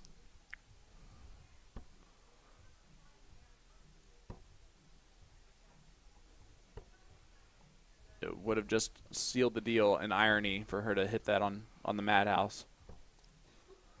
Callie just all out of sorts right this second. Yeah, and left herself on the madhouse. Kaylee Zerbe, this is a golden opportunity. All right, madhouse for Callie. Good marker. Oh, my Better gosh. marker. Oh, it my. was too good. Yeah, the last one was too good. It didn't leave enough room. I was wondering. Is Kaylee going to win this 4-0? Oh, Again, my goodness. Callie coming into this most likely as the heavy favorite. And Kaylee continues to get match darts. She's been great on doubles up until this leg, and she can't let it get away from her now. Callie just needs one to go in to relax the shoulders. That's it. You need that first leg on the board. Then you'll get the darts in the next leg. The shoulders are still tense, Vomit on the sweater already. Mom's spaghetti kind of moment. Knees weak. Are the arms heavy? Madhouse, madhouse. Oh, we already know where we're going here. Chalker, take a break. I'm telling you what. All over it for Callie. She's been all over it. If there's any parents of girls, they understand the situation of how they would love to live in the madhouse. As well, the girls are pretty insane as kids, but a 3-1 advantage now for Kaylee. Is that the turntable moment for the Canadian? Well, it has to be, right? I don't know. That first target on the 18 was not helpful after the one goes in. Here's the mentality, though. You have to treat this as a new leg. If you're Callie, you're saying, okay, I hit the double once on the win. I can hit it again. And if you're Kaylee, you're thinking, okay, you know what? That's the match point pressure. It will help ease Kaylee off right now. Mm-hmm. Now, if it becomes a 3-3, then you're starting to think, man, I had a 3-0 advantage, and that can eat out of your mind. But right now, I think that will actually help Kaylee Zerbe a little bit as far as settling into place. I think it helps both of them. I think this is actually probably going to be – I think this might be the best leg of the entire final right here. That's my take. Man, that was a huge roundabout way to get to that conclusion. I get there eventually, though, don't I? You did. 22 scored there from Kaylee. And I'm going to just argue completely against you and just say I think Callie at least sends us to the last leg decider at this point. Just the way that she's That's not disagreeing scoring with me. A touch different. You always said it was going to settle both, and I think it's just going to settle Callie. I think Kaylee's going to struggle for a leg or two. And I think Callie's going to kind of run away with the next couple legs. I think that this one's going to be a neck-and-neck leg, and it's not going to be a runaway, and I'll put a Monopoly dollar on that. Not a Monopoly dollar. Did see a comment in here during the tail end of that last leg saying, Fire in the Mountains is a tournament in Asheville, North Carolina, and it's a song by the Marshall Tucker Band, not the Allman Brothers. Come on. Oh, man, Lucas lied to us all along. Well, Lucas is actually my amazingly talented, hopefully, partner for Wednesday. Oh, man, and he's a liar. Maybe he just was mistaken. It happens sometimes. Lucas, you know you don't have to play with Sean. You could just... Nope, he has to. That's the way it was set up. No, you can just not... Oh, my gosh. Lucas, I will personally send you a Venmo if you just no-show 5 minutes before the match and then burst through the door. Give Sean a panic attack on the dartboard. I don't need extra stress on top of the stress I'm going to have anyway. I'm just here to cause Callie chaos. leaves Shanghai.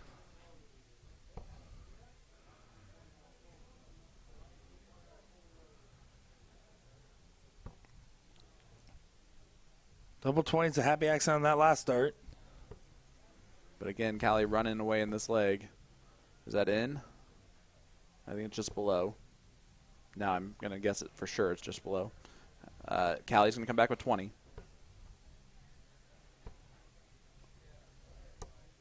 So this leg getting away from Kaylee, just like I said, differently than you. Callie double 10. Doesn't want to mess around with this. And does not mess around with it. Just as I predicted, we're going to get another leg of action. Oh, I love it. All right. 3-2 score line. The favorite starting to come back, and you see Liam nodding his head. Just checking on his Ontario counterpart. Yeah, you love seeing the different contingencies of people that travel to tournaments like this because you see the little pockets. Like we have the Utah pocket sitting at a table over there, and then there's a group from Alaska out here sitting in one little pocket as well, and seeing all these different groups. And it's so cool. I didn't travel out of state to play in youth tournaments as a young player, as a youth. But I will say that just that match. Okay. Sorry. No, that's cool. men's doubles just started in the first round. It's Joe Cheney, Jason Brandon versus Alex Bellman, Leonard Gates. Oh, I see. But yeah, as I was saying there, the youth traveling experience is really cool because what I do know from talking with these kids is that you end up making these friends that you only ever get to hang out with maybe a couple times a year, but those friendships are some of the strongest that you have, and it's really cool to see that, and you see them when they're all hanging out and having a good time. And you hope that it's the type of a friendship that lasts when they both become professionals or when they all become professionals and get to that level as well. It just creates that. And you can see how much Liam is paying attention to how his friend Callie's doing. I also want you to notice that Liam did not start standing up to throw darts until it was 3-1 Callie, as if he's like, okay, now I can start warming up, thinking that it's still going to be a little bit longer of a match. Well, and also on top of that, I mean, and again, the warm-up is warm-up, right? You only need to throw so much of it one way or another. And at a certain point, it becomes like your arm's loosened up. You've effectively done that. Warm-up is different from practice, and I will say this time and time again. Now, Practice? if you're knocked out of an event and you want to continue to practice, you can. You can then make a practice session impromptu while you're at an event. But warm-up before a match is just that. To get your arm loosened up, so you don't need to overexert. So waiting until partway into a match to start actually throwing darts, you only need a handful to actually feel like you're good to go. Any more that you see is just shenanigans you're telling yourself. Callie again, way out in front. Double 16. Is that in? No, it doesn't quite go yet. It is in. We're It going is to a in. last late Called it. decider. Callie's going to get the start. 3-3 score line. Wow, this is a little bit of a nightmare scenario for Kaylee. This is the contingency we talked about a little bit there. To be 3-0 up and have a lot of missed starts at double, to then be in a situation like this where you're not getting many opportunities, and Callie's running away with the opportunities given now. This is intense, and Zerby's going to need to rally for one really good leg here. Mm-hmm. Yeah, need to get back to those first 3 legs of magic. And the scoring's failed her a little bit too, which is also she hasn't had a dart at a double since that 3-1 score line change. And that's a costly position to find yourself in. Yes, it is. Momentum has shifted completely. Callie now back to believing in herself. She's throwing the darts a little bit firmer.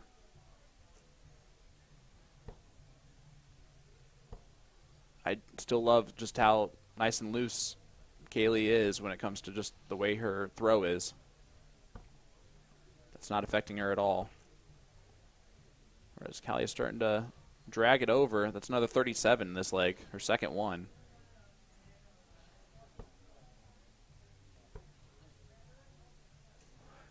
Yeah, and Kaylee just what she was finding earlier, some of those trip 12s by accident, some of those trip 20s on purpose, and some of those double 20s, those were helping her scoring get really high up there. Speaking of trip 12. Wish it into existence with the Clevey dart. Love the Clevey. It's funny because sometimes I say that when you're not there. Now, And no one has- but I have yeah. like no context other than you saying this. So I think it's very funny how that's transgressed into my commentary. Everyone has that local player that just really loves to hit that triple 12. And for Indy, it was always former IDA president Clevey. Callie should be setting herself up with a potential finish here. And even if not, has done a good job of keeping the pressure on Zerby and off herself. With her dart going that direction, with the way she grips her dart, thumb completely level on the bottom of the barrel, if she's pulling it into the 5s, it's because her thumb is sliding just slightly over on the barrel, and it's causing that dart to kind of slip off to that side. But you can see kind of how she straight brings it back. She just needs to put a little bit more of that thumb onto that other side, and it'll straighten it back out. And I was going to say, overall, there's a lot to like about Callie Penny's throw. Oh, yeah. We were talking about Kaylee. I just am not a huge fan of it going behind her eye line, but otherwise I do like how firm she throws that dart. But, yeah, you can see there. 25. It's a good setup. Tops for a look at this 1-2-5 shot. for the title. Not going to happen, but wow. Back for double 10. That's first mismatch dart at double for Callie Penny. Great last start from Kaylee to put a little pressure on. But double 10 for the title. Oh, worst start. And she busts it. Can Kaylee throw out a last-second turn of events? Not going to be in this turn.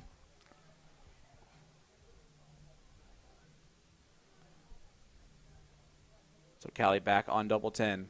Doesn't want to mess around with it this time. And it is going to mess around double 7. And an eye roll. 42. We like that 10-6 wire here. That we do. Kaylee does exactly that. 32 for the title.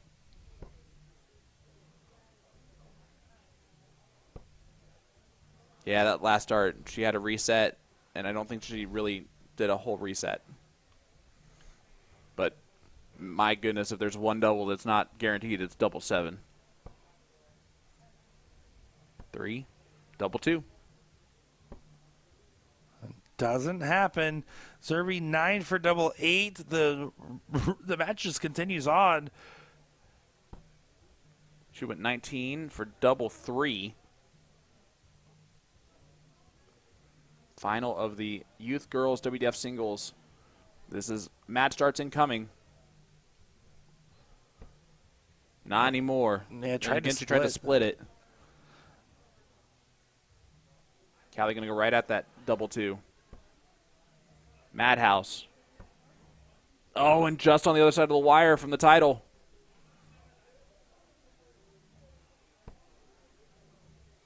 There's the 3 for double 11. And a double 11 goes in. Kaylee Zerby is the champion of the Youth Girls WDF Singles 501 Bronze Ranking event. Congratulations, Kaylee. A epic upset, honestly, of the Canadian Callie Penny, who brought it back from 3-0 down to a 3-3 scoreline, just unable to hit the doubles at the end. And, man, Kaylee Zerby, hats off. She doubled her average from the last match and hit doubles when she needed to. Yeah, a great moment there to be found, and that was a great performance there. She did what she needed to do. She picked it up and played her darts, and that's the difference maker. So congratulations to Kaylee Zerby. And now, Sean, tell us a little bit about who we have coming up next here. Yeah, so this is going to be the finals of the boys. We're going to start off with South Carolina's Riley Wyndham.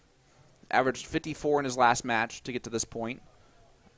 I am not 100% on if he's won any WDF ranking titles, but I don't believe so.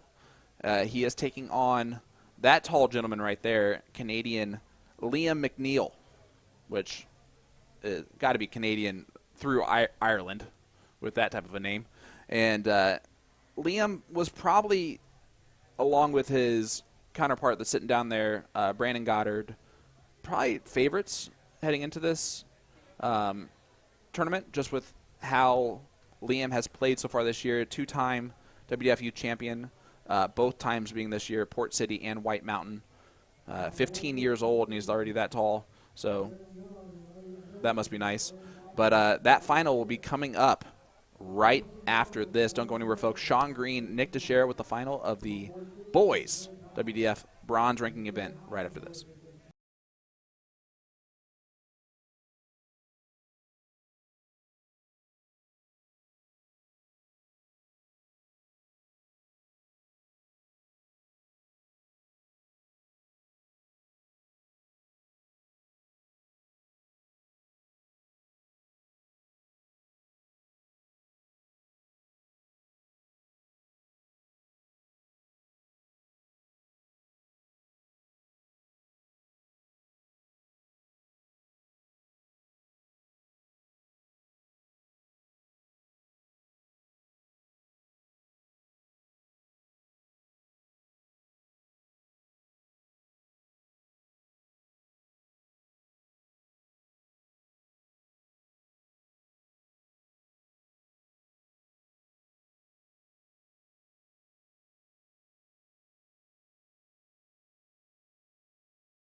I give myself a half credit on this one. This is Tommy. Let's see how he grips the dart. Oh my God. This is a tough one. Let me think. I'm gonna guess this is his favorite. All right. What do you think? What's your favorite? I think I liked 1 the best. Oh, I was not correct. I said 2. We're here with Nate. Let's see how he grips the dart. Oh, okay. This one is his favorite. Worried about that. All right, what's your favorite? Thinking this one now that I've seen him throw. Probably the first one. What? I was way off. What the heck, Nate? I don't know. Oh, I'm not doing well. Got a dartboard with shabby segments and worn out sisal? Don't buy that brand new dartboard just yet. There's a much better solution. Knowing how and when to rotate your dartboard is an underrated practice many players neglect. Why rotate your dartboard?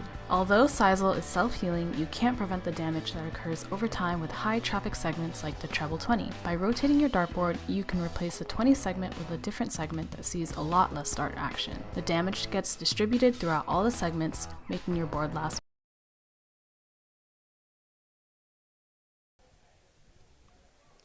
Welcome back to the 46th Cleveland Extravaganza, just outside Cleveland, Ohio, for the final of the boys WDF Singles 501 bronze ranking event. Liam McNeil from Canada taking on Riley Wyndham. I'm Sean Green, joined by Nick Dirachi Teixeira.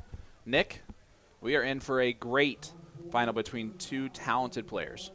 Yeah, I'm looking forward to seeing the youth players take the stage here now on the boys' side of the affair, as this should be a great showing from these guys, as you alluded to there, Sean. Man, oh man, this is going to be some fun darts on the board, because I love seeing these talents. I love seeing these players continue to develop. And now getting a look at the boys' side, we'll see who will join in the winning spots that Kaylee Zerby rightfully took. What I'd love to see is Riley is definitely among the favorites of players within his area. You can tell with the chat that is all rooting for Riley here. Riley does have one WDF BDO Youth Tournament title. It is Fire on the Mountain. So maybe if you win Fire on the Mountain, you automatically win here. He would love to upset That would be the favorites in Liam McNeil in this final. That'd be quite the correlation there. 14 years young for Riley. That put him either an 8th grader or a freshman in high school, depending on if he's one of the youngest kids in his class or one of the oldest. And Liam, definitely probably one of the tallest, as he's only 15 years old, which is, he could at least be 25, let's be honest. Riley, you're going to need to try to catch back up in this leg that Liam's pulling out in front of. We saw him kind of staying down the 19s earlier. He's definitely doing a little bit of switching on the board. But they're only able to grab 40 points, means Liam should be able to continue to dictate the pace of this matchup so far. Man, there's just nothing wrong with Liam's throw, is there? He almost shifts his head every once in a while on the follow-through, but as far as like technique and simplicity of his throw, it's one that could turn him into a very, very high-quality darter in the future. And you and I, we had this a little bit of a debate last night about the perfect throw conversation, and that there's always a note that you could have on anybody's throw. Doesn't mean that they need to even take that note, because it might not even work for them, but just based on fundamentals. And you're right, Liam does have a lot to like. The only thing is the head movement, right? And whenever I see movement in the head, Garrett Rakowski's actually the one that got my eyes trained on that a little bit, kind of talking with it, and he pointed it out to me. I was like, yeah, I guess it's one of the more overlooked parts when you're analyzing someone's throw. And that's nitpicky, because that throw is incredible. And both these guys have really solid form. Right, there's just a slight little... You see the head movement right as the release comes. But that'll work. 60 scored for Liam McNeil. 1-0 lead. First to 4 in the final for the boys. Riley going down to the 19s for his scoring power. And I like Riley's lean in there. I like a little lean and twist with my throw, as those I've ever seen me throw a dart know. I have a more exaggerated, not good version of it. But it really does help keep the eyeline in focus. We can also see there's, again, a little bit of movement after the release to kind of get reset. But otherwise, these guys have some great form. You're seeing it here from Liam. That's a 140 from the Canadian. That kid's going to be real good real quick. Yeah, he's definitely showing some good stuff early on. So will Riley. If they both stick at this, 15 and 14 years old, we can see them in the CDC and beyond rather quickly. It's so important to Great know last start. that what Never mind. it's so important Almost to know. great last Okay. No. What? Go ahead, please. Go ahead. I'm in timeout. No, I would love to hear it. What about that last start that you want to talk about? You had something you really wanted to say about it. I did not. Go ahead. What makes these players so dangerous is the fact that we see them develop so rapidly because they're clean slates, and they, especially if you bring in coaching early on, whether it be through a local pro or even through some of these formalized dart academies that are kind of continuing to pop up more and more. That's what makes a difference maker. Luke Littler is talented. There's talent in him, and there's no way to argue otherwise. But that talent was cultivated since he was 9, going to St. Helens Dart Academy. Yes. And that's the difference. And playing against and competing against players, not just of his age group, but, I mean, he won back-to-back seasons of Modus before he turned into the Luke Littler that everyone else around the world knows. The only thing that was shocking for anyone who was in darts and knew anything about darts with Luke Littler's run in the Worlds in 2024 was just the fact that you knew that he was a kid as Liam pins tops for a 2-0 lead. And you didn't know if he could handle the big world stage there. That was the only shocking thing. Other than that, you knew he had the talent. And Modus was not youth titles; those were against men. Yeah, exactly. And we, not to go on a full-on Luke Littler diatribe, but I have to agree with you there, Sean. People that saw Luke through knew what he was capable of doing.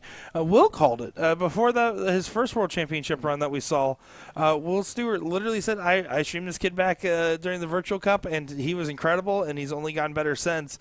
He was 12. And he was 12 then. And so the fact that that happens in the career is so cool to see. And the one of the few times where I can say, man, Will Stewart really was right. There's been once. Liam is just a whole different level of brilliance right this second. Liam's throwing very, very competitive darts right now. And Riley really not far off the margins, No. but you can see the scoring is not gotten comfortable yet. Liam's consistently finding that 20 bed right now. His throw is just so easy. And if you're Riley, at a certain point, you're going up against a buzzsaw here right this second, and you start pushing a little bit more than you have. Still averaging better than I would. But unfortunately, Liam's averaging way better than a lot of other people would. I mean, I just finished my steel league, and I shot a 61 for the season. So, yeah, I would say very good. And you are 11 years, Liam Sr. That is true. Sorry, Liam, we didn't want this 164. He's once that dart does not want to go in his hand. Dart was running away from him. I've never seen a second drop. Oh, that was a good last dart. Yeah, right on the wire, and Riley just needs to try to find a way to get a sniff at a finish. Great last dart from Riley. Riley definitely throws with feel more than anything else, which is going to create some inconsistency early on. He can always hone that in, but that's definitely going to be a struggle with that movement in his throw. Liam was deadly. Double bowl to leave 32. The bowl to leave 32 is crazy. That is insane. Yeah, the struggles for Riley. Just continuing a little bit, hitting the neighbors in a frustrating way. But my goodness, Liam McNeil, 3-0 lead, 66 average for Liam. Riley doubles in on double 5. That's called showing off, Riley. Yep. He said, I'm ready to shoot at doubles. Let me get my chance. Exactly. 0 for 0 for doubles for Riley so far. That's how dominant Liam's been. The first 9 from Liam has to be pretty fantastic. I mean, this whole matchup so far has been Liam putting on a little bit of a masterclass display for youth darts. You can see this right now. Good. He is throwing incredible. That was just a beautiful 140. Color me impressed with this young Canadian. That'd be a lot of crayons. Thanks. That wasn't my best one. It wouldn't be that many crayons. I think I laughed because it was just so ridiculous that I don't know. Were you tracking at least what I was like thinking? Yeah, I mean the color aspect of it for sure. Colton James in the chat, another great young Canadian player. Let's go, Liam. Man. He's playing very well right now. Liam conducting himself very well in the hockey, and Riley doing everything he can, keeping the composure, keeping the focus. And the darts are just not clicking the same way, and you're going against right now a freight train in Liam. It's on 116 for the title. 56 left. Nope. He's not happy that he didn't get the opportunity there for the 15 darter at the end, but he'll come back with a single dart at 32. We already seen him hit it once. Riley's maybe last 3 darts, not a bad way to finish it off if that's the case, but Liam McNeil for the title. He actually looked. You see him side eye away to the scoreboard before shooting that last dart with how rhythmic his throw is. Yeah, that was impressive. Very interesting indeed. Double 8, double 4, where no one misses, except me on the switch. Does find it there. Liam just waited for you to switch it back over. 4-0 victory for Liam McNeil in the final for the Youth Boys WDF Singles title, his 3rd of the year.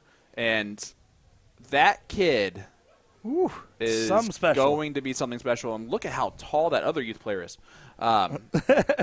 So, wow. Riley Wyndham, dude, there's a lot of little talent there. And as soon as you just kind of hone in the consistency of your throw, it's going to be great. But a lot of talent. Well, here's where we're at now is we're going to be looking at our – right now it looks like the men's doubles cricket already hitting top 32 range. The ladies in the top 16 going into the top 8 right now in some of those matches. So we're going to be getting some doubles cricket for a little bit. And then afterwards, later on today, we will have the WDF Silver ladies and men's events. It's going to be fantastic darts in front of us, folks. Going to be fantastic moments in front of us. Let's go back to hear from our friends over at A to Z and Winmore, and we'll be back in just a moment's time. I'm Nick Share, joined by Sean Green on the call. Much longer. Decide how to rotate your dartboard. Whether you go clockwise or counterclockwise, be sure to stick with one method of rotating your board for consistent results. If you rotate it clockwise one time and then counterclockwise the next, you may be going back to a previously damaged segment instead of a fresh one. Return your board accessories back to your board once you've rotated it, starting with the number ring, and you're done. Dartboards are a big investment, so it's important to take good care of them. Regularly rotating your dartboard will help ensure you are throwing at a fresher 20 segment and will help make your dartboard last longer. Hope you found this video helpful, and we'll see you next time. All right, first up we have the Fuwari Meijin Kinako Mochi from Echigo Seika. Pairs nicely with the soft tip 01 torpedo shape. Texture is unique. Yep, it's kind of powdery. It does melt in your mouth a little bit. It just disappeared. The moment I took a bite, it was gone. I give that a solid 8 out of 10.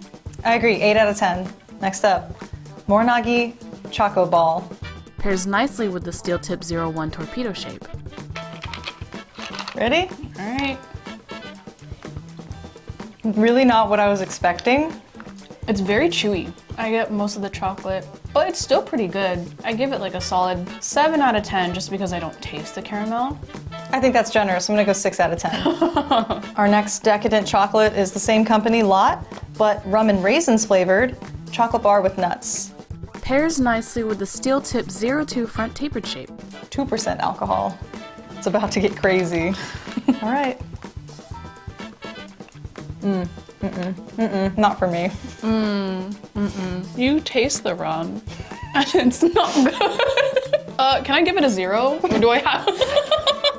Okay, 1 out of 10. Because the chocolate is nice, the texture is quite soft, Man, but I just don't like the taste. I almost couldn't swallow it. I'm not gonna lie. I'm gonna give it -1 out of 10. Oh, okay. The first release of the Kaze series is the Saros range. Inspired by the majestic swordfish and offered in 3 distinct barrel shapes to cater to a wide audience of players. Each of the 3 shapes are available in a single soft tip dart and 3 different steel tip weights, resulting in a total of 12 unique models, ensuring a perfect match for every player or collector. First, let's talk about what the entire range has in common, starting with the milling. We see intricate diamond-shaped cuts mimicking fish scales and a gorgeous DLC blue coating. The diamond cuts are layered in a way that provides a very aggressive texture. The front and rear sections feature fine ring cuts offset by a deeper zigzag V-cut. The unique arrangement of scales changes slightly depending on your vantage point. The mesmerizing visual effect is further enhanced by this luxurious blue coating as it refracts light into different shades of blue and purple. This is a quintessential premium look and design. Every dart in this range is made of 90% tungsten and boasts a delightful unboxing experience. Target Japan has carefully selected accessories like the dynamic wave-inspired acrylic stand on par with our swordfish theme, a silver premium Swiss point key, and custom green K-Flex flights. Armor up and get your wallets ready. Our May Dart of the Month is here, featuring all shot warrior darts. Enjoy popular 90% tungsten models like Taiyaha and Awe, or more budget-friendly options like Tipu and Haotoa for 15% off all month long. Each barrel is inspired by the Maori people of New Zealand, milled with intricate designs to match their rich culture. You can also get a chance to win your color choice of a Shot Slim tactical dart case in red, blue, black, or pink with our monthly raffle. How do you enter? Just purchase our May Dart of the Month special and you'll automatically get entered. The giveaway ends June 1st, so don't miss out on your chance for free stuff. Tap the banner on our homepage at a2zdarts.com to shop the Dart of the Month. And don't worry, we ship internationally. Best of luck to everyone.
Welcome back, everybody, to our coverage here of the Cleveland Extravaganza.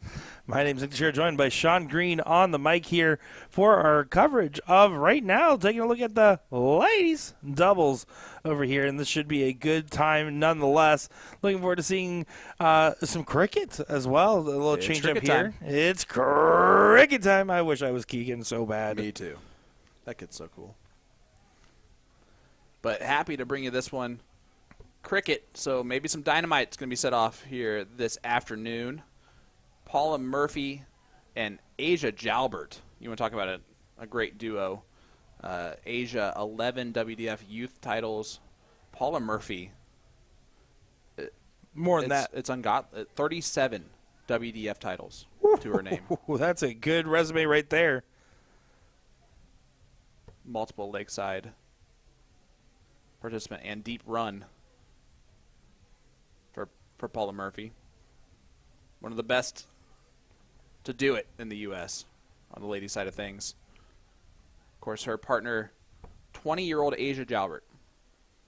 I might as well just go with it right away. It's my favorite throw in darts. And, Except for maybe Liam now. That is fair. No, a great group here that is playing in this matchup. Callie and Robin have, of course, done their damage as a duo, but as individuals as well on the dartboard. And Paula Murphy, last time, at least I got a chance to commentate her crickets, would have been when we saw her at LVO where Eve Watson ended up getting that one. I was chalking that one on stage. That's correct. I remember that. How'd you do on the chalking duties? It's cricket chalking. I can handle cricket chalking. That's fair. That is much easier than you just have to know. You can add up to 9. That's all you have to do.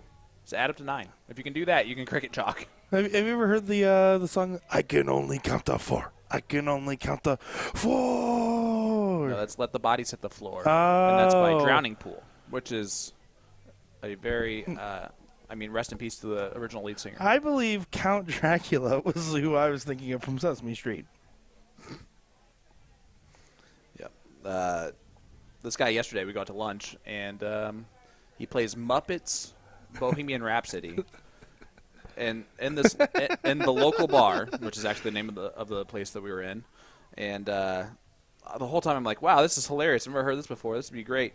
And he's like, yeah, that's really weird. I think it's the Muppets version, and just played it off the entire way that he had no idea what this was or anything like that. And I'm looking around like, who would play this out of all of the old people that are there at the local and all the locals? And I was like, no one here, I don't think.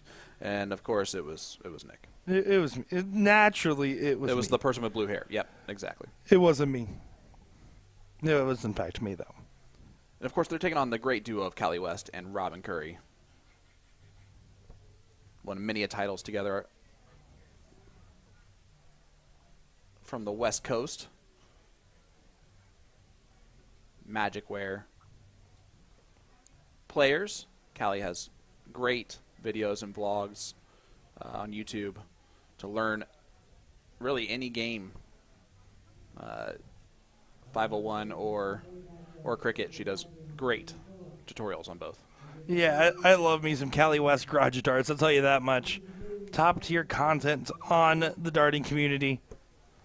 Here's Asia doing Asia stuff. Yeah, this is an incredible shot so far. Finding the 17s. Boom goes the dynamite for Asia Jalbert. 7 mark. You were It already looked like there. a 9. I thought I was like that's Oh. a 7, and then I saw you go. I was like, yeah, I'm just gonna let him finish it out.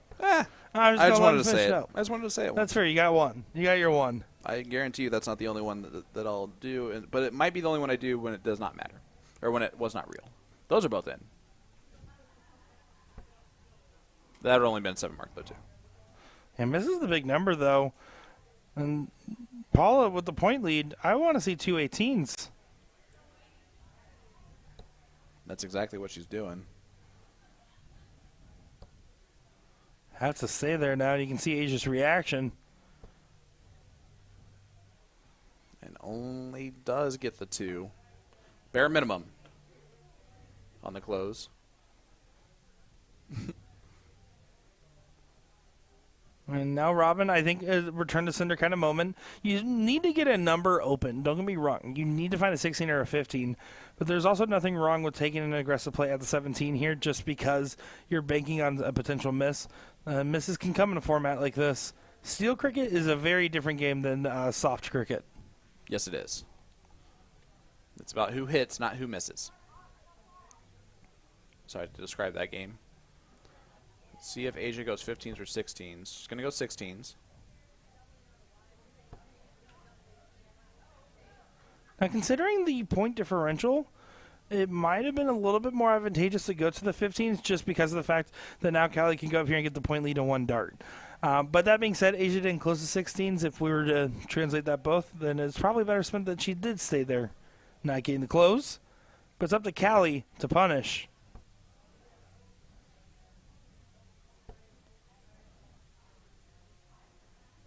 Needs a big treble. Not going to get it. That one's in the small treble next door.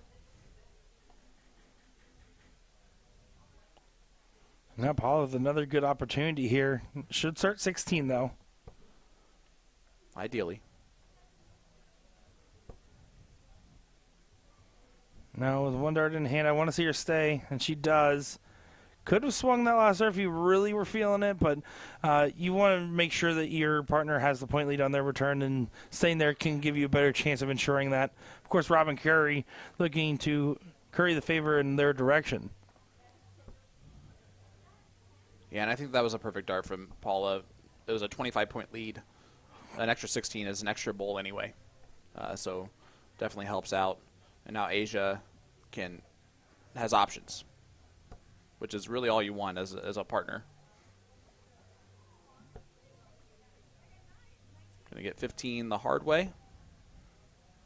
The very hard way. I think all those were on the skinny side. No, only gets 2 of them. Yeah, I was going to say the last one looked like it might have been high. I couldn't tell because it was behind the flight, but doesn't drill the last one. You can see Paula kind of having a little bit of a laugh with her about it. But Callie can make this a non-laughing matter. Needs at least a single. Does get it. Does she take the hero dart? She does stay and finds a triple.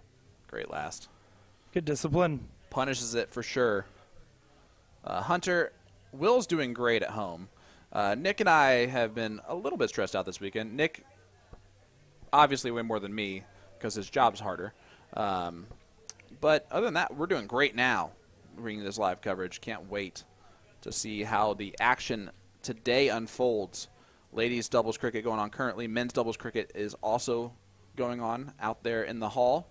And at 2:30, the ADO WF Ladies Singles 501 Silver Ranking event starts. And then at 3:30, the Men's Silver Ranking event. A lot of great coverage coming your way today. Live on USA Darts. There, another 3 big singles from Robin. Continues to make this a point battle on the corner pockets. Yep.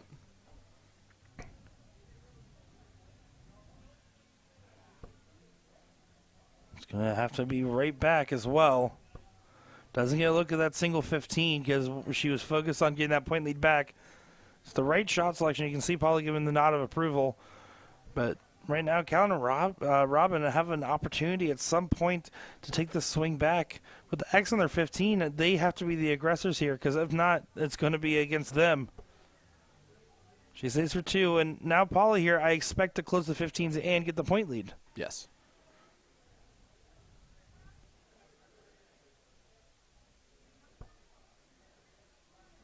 Just because it takes only a 3 mark to do so. Oh, that's unlucky. Very unlucky. She should stay disciplined on the 16s and keep the pressure the other way. I know the single 15 is easy to pop, but then a 3 mark makes you lose advantage, or right now pressure's otherwise on the West Coast duo. True West Coast versus East Coast on the dartboard. She does close it. It hurts if Robin hits a 3. It stings if Robin hits 3 and some bowls. Look at Asia scampering there to pick up that dart for a partner. Good use of scampering. I like that word. It's a good word.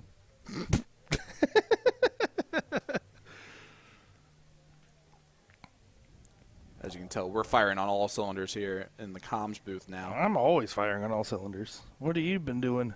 Not firing on all cylinders, and I think anyone who's been listening can say that. No, we've been having a good time out here. It looks like there might have been an equipment that got damaged when there. I'm not exactly sure, but it looks like Robin's ready to go now. 316s, big shot. Going right at the bowls. You have the point lead. I don't know if I like that first start at all. It could have been a great close instead. I don't understand that one with the point lead there. You're just going to go ahead and get that point lead back. Did we forget about the 16s? Is that what happened, I think? No, because it looked like her plan was to go bowl then 16s. Maybe she read the actual numbers backwards and thought she needed 1 bowl and then 3 16s type of situation. That'd be the only way that shot order would make sense in my head. Well, either way, A little bit of an error. definitely has hurt so far.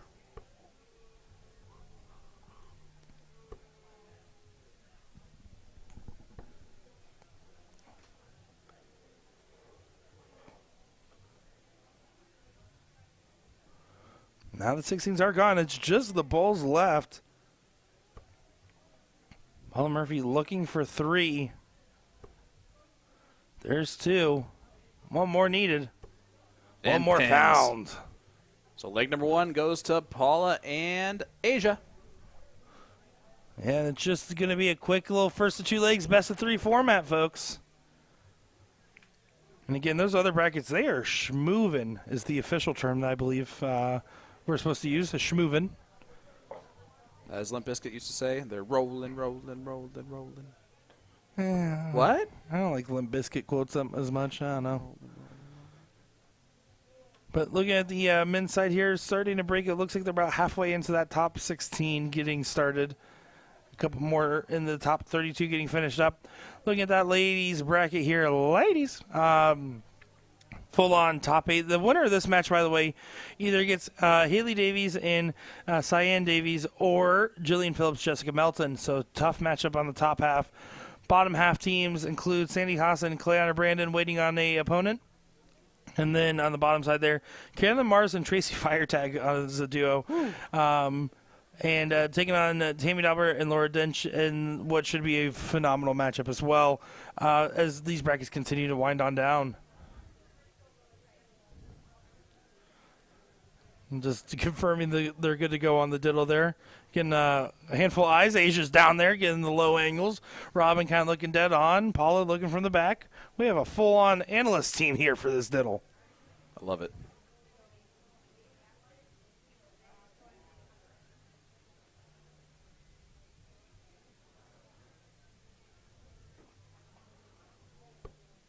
They're still corking away.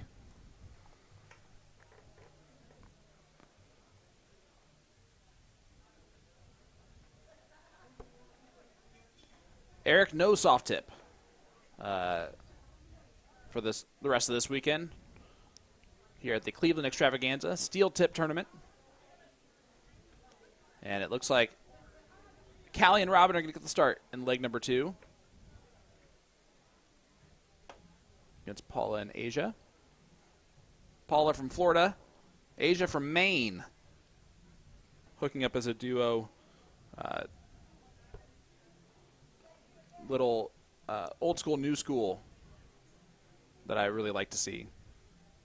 Asia, one of our qualifiers to represent the ADO at the WDF World Masters in Budapest. Which talked to her last night, and she put a lot of pressure on herself to get back there.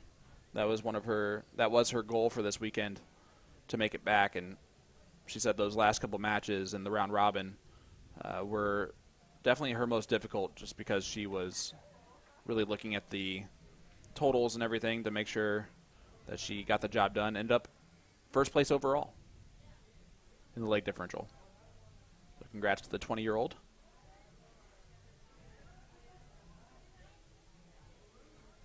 Paula, slightly older at 35. Been playing this game for 50 years, though.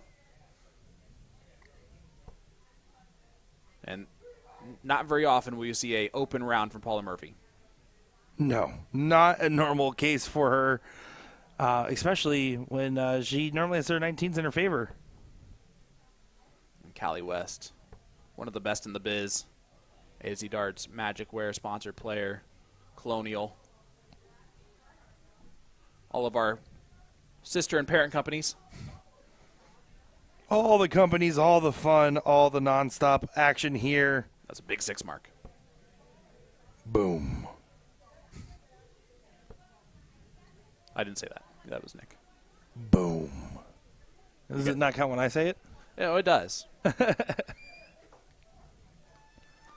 Let us know in the chat who you're rooting for. It's cricket time. Cricket time. Here in the land.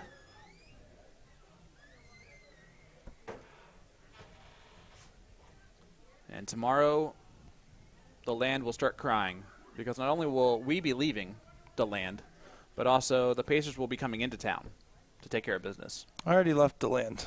That's where I live. That's right. It's called DeLand. DeLand, DE land. Yep, DeLand, Florida. What are the chances again? Here we go.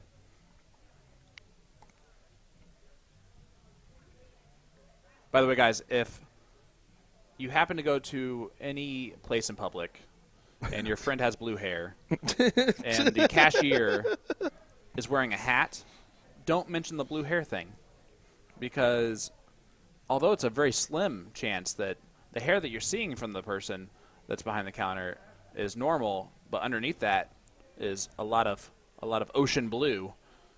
Sometimes that does happen, as it did to me the other night. Yeah, well, how about this? Last start from Asia, I believe. Yeah, good 4. I would just start with, let's just not make fun of our friends. I didn't make fun of you. No, you were trying to belittle me based off my hair color. I was trying to point out a fact to someone about explain how you were the way that you were. The man keeps trying to cut me down, but I just keep standing on up. Well, a white horse here from Paula would have made it a bull race, which is why she's going straight at the bulls. Gets 2 of them. Last one was unlucky. The flight below.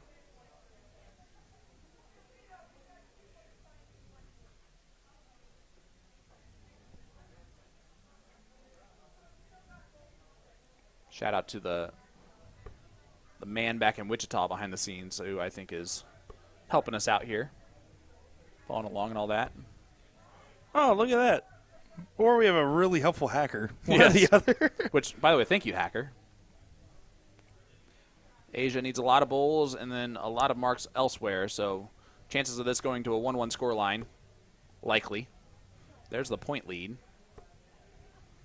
And adds a little bit to it.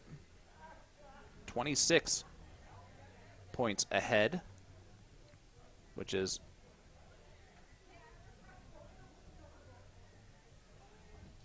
more than a single mark on the 20s. So a little work left to be done here for Robin.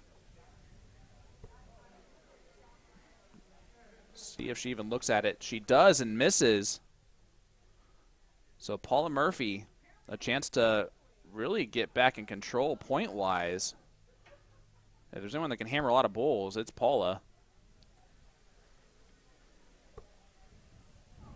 And instead, not going to do that. Just gave that opportunity right on back to Callie West. It's going back to Callie. Callie. Needs 1 bowl and a single 20. There's the trip 20. For extra credit on the assignment, and finds the bowl with it as well. We're going to a last league decider here for ladies doubles matchup. Chance to get to the semifinals on the line here. Yeah, this is going to be a very impactful diddle. We saw how closely contested the diddle was in the previous go. Will that be the case again here? Paula does find the green bit, and she does a little happy handshake to show for it.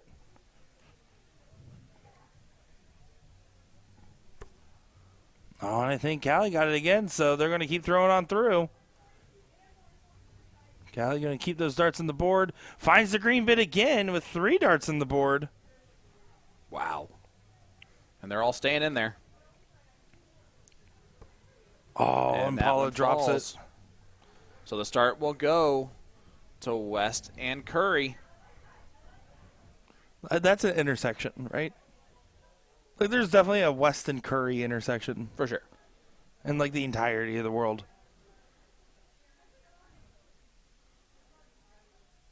But there ain't no Green and Deshera intersection somewhere out there. That would be weird. There's a lot of green streets, but no Desheras. Yeah, I'm not known for my roads. Thanks. I've never heard it. How would you have preferred I said it? I guess like that, but you know what I'm saying. Yeah, but I like to pretend not to. It keeps us going a little bit longer.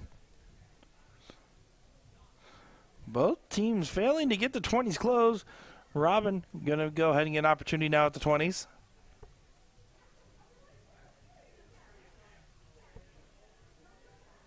And you can see that's max frustration there from Robin Curry. Hitting us with a Idios Mio as she's trying to get 2 20s. Yeah, one of those eye rolls that you can't hide behind a steel curtain. And Paula, huge opportunity.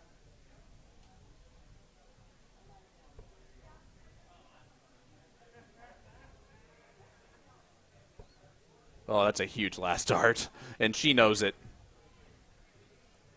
Yeah, certainly massive just to get that close and get some points on the board, and you can see Asia giving a little bit of a bow. Callie needs to close these 19s before swinging that 20, or else, yeah, I'm not going to have the opportunity. And there doesn't even close to 19. So now the shot changes for Asia, which the shot should have been stay at the 20 a little bit longer. Now you can play the 19s if you want because of the X. And that's a darn good marker to find the treble. At least the single does do so.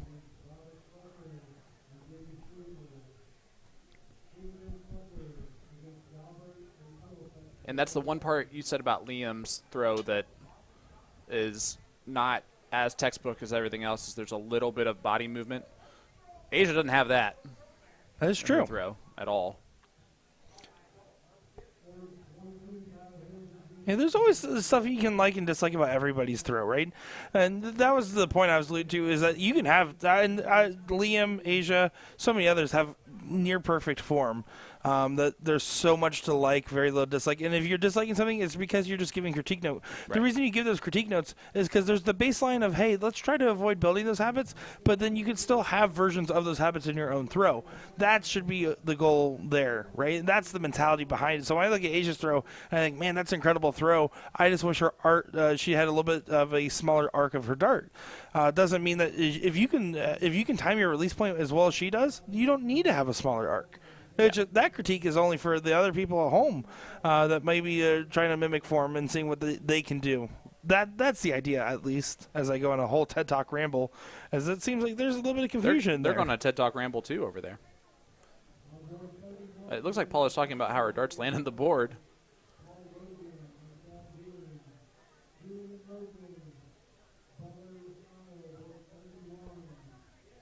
And they're just going to keep on marching along. Take out a wedge, a turn. Right now, good enough. Steady 3. Nikki in the chat saying, is just me or does Robin and Cheyenne Richards' throw look similar? And I would say that it does. Cheyenne is a little bit more stabilized.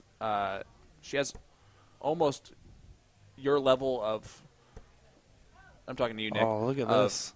You know, stability when she gets kind of set. Robin's a little bit looser, kind of on like the stance. Yeah, but I do get the illusion in the sense that like it's higher up, angle, a little yeah. bit closer to the forehead, but also the way that they both kind of grip their hand. You'll see that when Robin re-approaches the line, you can kind of see the way the hand grips the dart is very similar. Like her and Cheyenne definitely both have that tendency in their throw. So look at Robin's hand here as the dart gets brought up. You can kind of see the moment where it kind of clicks into place. You see how her hand closes a little bit as it gets to the very end? That's something that both her and Cheyenne definitely do. And especially for that same angle, like right around the forehead spot. So Good spot call on out. for sure. Yeah, good call. Nikki, sometimes you know what you're talking about.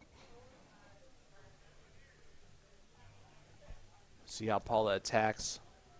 Going straight at the 17s with a 14-point lead. Oh, and now going to have to bail out on points. Yeah, and you have to be careful. Don't get me wrong, the close attempt there was the right direction for Paula, but it's only a single 20, single 19, and then it's just one number versus one number. I wouldn't mind if Callie, if she finds a trip early on here to grab one of those numbers, excuse me. I'm getting choked up over how emotional the strategy is making me.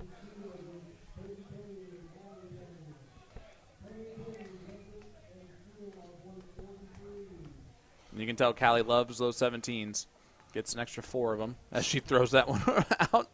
She goes, can you add those 6 points, please? The school of Ram Guevara, it seems. Love it. They're all in good spirits over there, that's for sure. They're all top quality players that have played each other multiple times and are used to being able to take a split second to just kind of regroup. And great darts from Asia Jalbert. Yeah, I can't believe that was only a 3. Yeah, but it's still solid 3 because, again, it's trying to de-incentivize the closest at the 20 and 19. That's your main goal in a moment like this. Don't get a swing at my numbers. Especially the big boys. 34 points added to that total. Sitting at 204. Up 12 points on Paula and Asia. And Paula going at the close first. Do you like that move? Yeah, I think in this situation you can afford to. Again, you want to de-incentivize the 2019 being grabbed, but no matter what, if she does that and hits at least a single on that last start, it's going to be fine. It's going to be comfortable. So yeah, I don't mind that at all. You just have to accept that there's pros and cons with that moment.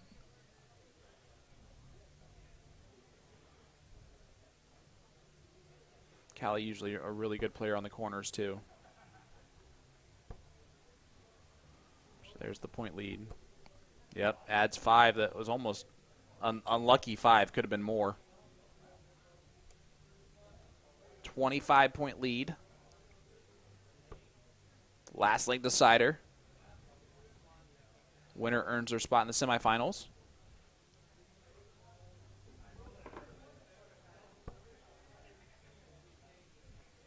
Already there is Carolyn Mars and Tracy Firetag, defeating Dauber and Dinch 2-0. And that's a great matchup right there.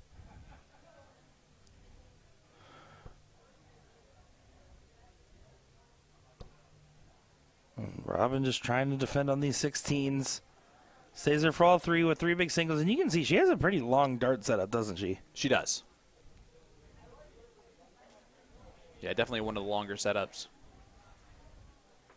I am not a long dart thrower. It feels like a javelin. I'm weak, so I can't throw a longer dart that much further, you know. You are a dart thrower, though. We got a chance to throw a couple legs. Not a player, but a thrower.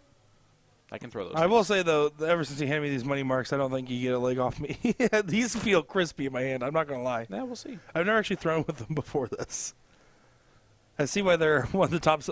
I see why they sell more than Will Stewart's Colonial Barrels. That's for sure. That's fair. Good 5 from Callie. Again, the corners. This is still not over. Asia and Paula can't afford to really make a mistake. Yeah, they got to be very, very careful in the scenario. Like we talked about a little bit, and like you just aptly pointed out there, Sean, those 20s and 19s can just be grabbed, right? Yep. Now, Robin's been the more conservative of the West Coast duo. Really would have loved that first start to be a single and then to grab one of those 2 numbers, or one of those 2 numbers with X's on them, I should say. Because clearly they haven't used the 18. They've been staying on their 20s and 19s. Yep. Grabbing them might help make them a little bit more uncomfortable. I concur with that. You never leave assessment. Paula the 19s. That's also just a fact of life. That is a fact of life. She's staying or moving. She moved. Able to play a little bit more aggressively.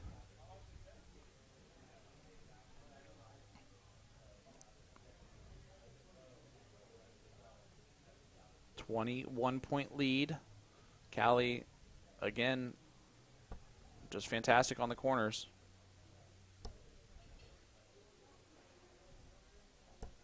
That's another 5. Yeah, that's a great shot there from West. But at some point, though, you're at the 15s versus these other numbers. You have to occasionally use those last remaining darts to push the envelopes and start asking the question, because eventually you will get outgunned, not by ability, but just by number size. Right here's a big moment. Again, where if Robin hits a first start single on the 15, I wouldn't mind a play for 2019. Or at least one of the 2. I don't think I would do both now just because of the single mark on the 15 changes the math. And do you think she thought a little bit too far ahead? No, I think she was probably just hyper-fixating on needing that 15 and kind of pushing for it rather than just trusting the ability to hit the 15 like she normally probably could. And Francine, you're right. I always make that mistake because I always Callie West, and then I just think West Coast automatically every time. Oh, yeah. Yeah. I don't know why I keep saying West Coast either. Yeah. Paula with a Maloney double.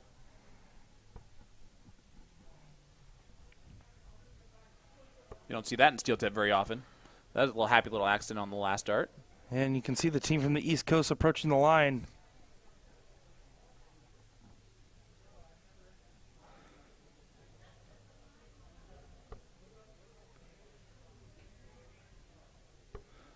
To be fair, it's also like the A to Z sponsorship always makes me think like, Yep. oh, A to Z's in Sacramento and Cali West is That's west correct. of the name.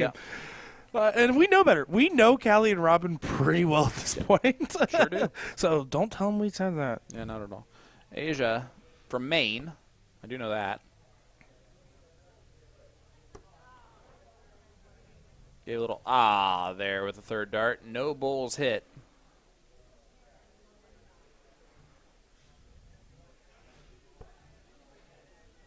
Big round here from Robin. Another one of those would be nice. Only gets 2 total.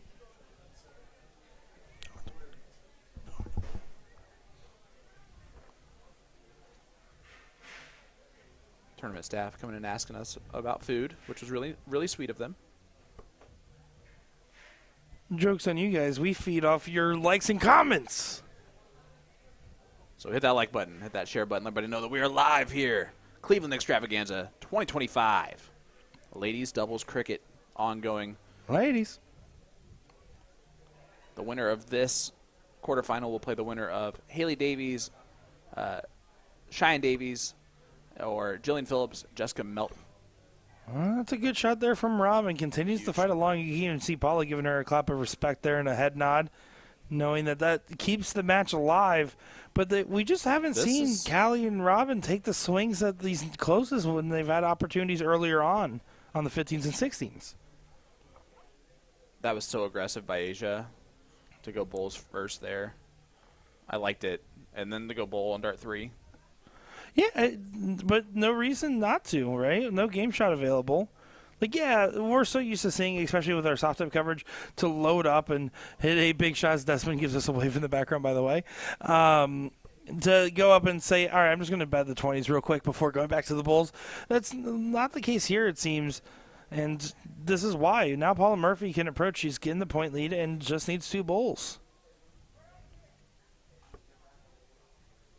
I would take my chances with Paula as my partner to hit 2 bowls. One more to get to the semis, and it's done. Paula Murphy, Asia Jalbert do defeat Callie West and Robin Curry in the quarterfinals.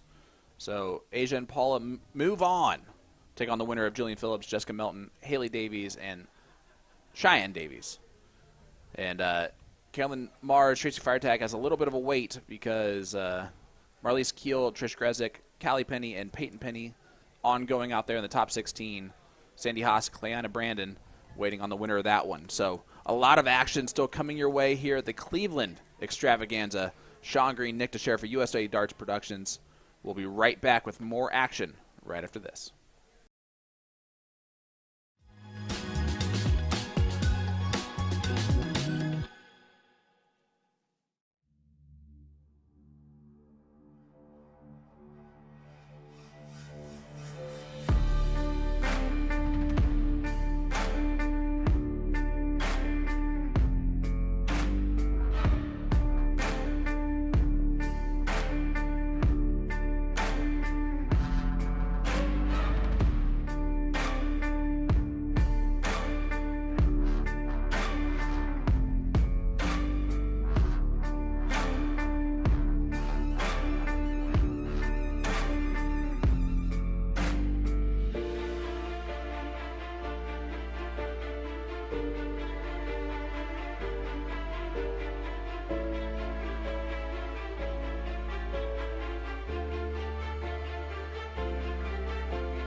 Welcome back, ladies and gentlemen, to the 46 Cleveland Extravaganza live here just outside Cleveland, Ohio.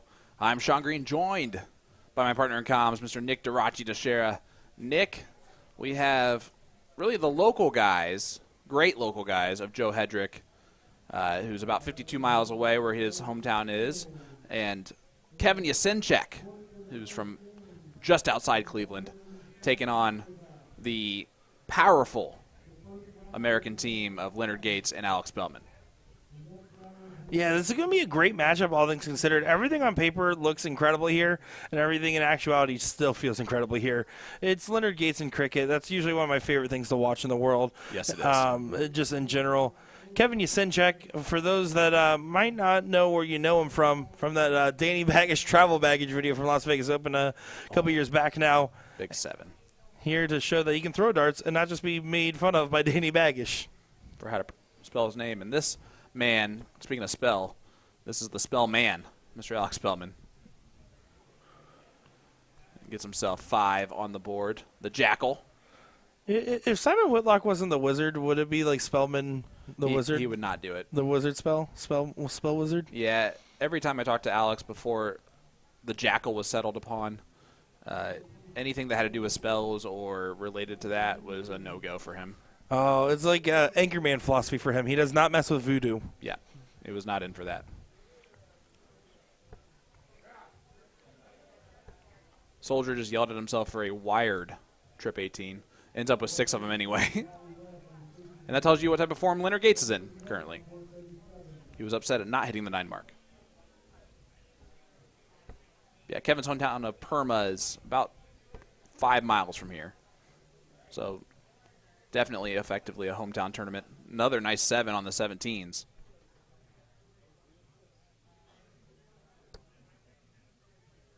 And here is the Jackal. The jackal of all trades, whether it be playing guitar, throwing darts, or making videos. About the videos he's going to make in the future. Yeah, announcement for the announcement is always the bane of my existence. But you know what? I'm the guy that said, I'll have a video talking about something in 24 hours and have not made that video yet, and it's been 48. So who am I to judge? Well, yesterday I was sitting with him at one point, and he was trying to talk about an update for the update on his update. And once I pointed that out to him, he kind of stopped eventually, but there was definitely one there. Good 4 from Soldier. You can see the battle that is brewing here. A 5.4 from Yasinchek and Hedrick. A 4.3 right now for Spellman and Gates. Welcome to Cleveland. Kevin just did an awesome dart toss right there for dart 3. That was almost a trick shot. Well, he knows he can hit trip 17s. He's got another 6 of those.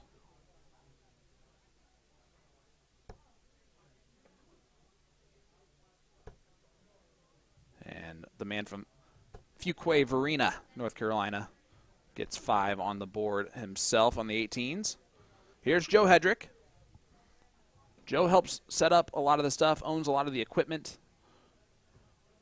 that gets set up in these WDF events.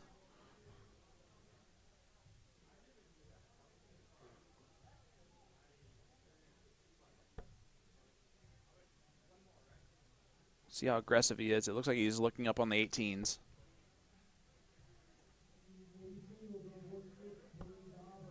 And he does get the close.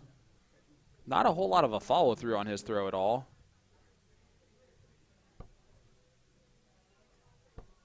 Not typical for a top shot like him. A Soldier finds 4 16s.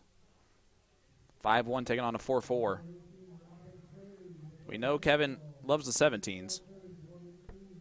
There's another 3 of those. He might as well not leave them.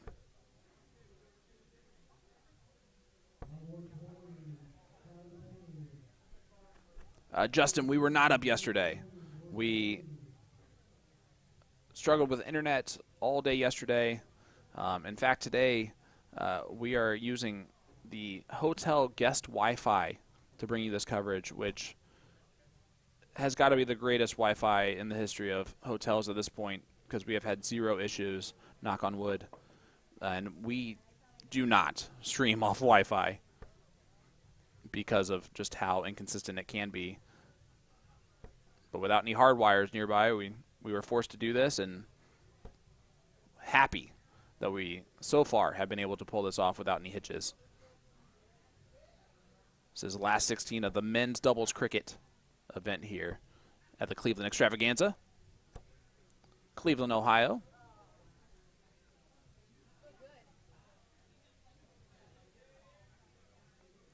Hunter asking a tough question for the crew. John Parter or Wayne Martle for best PDC commentary.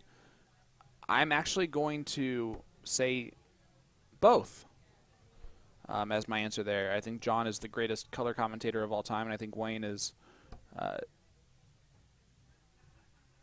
maybe the best overall commentator in the business. You can do color perfectly, obviously, as a former player, and his play-by-play skills are up there with the best.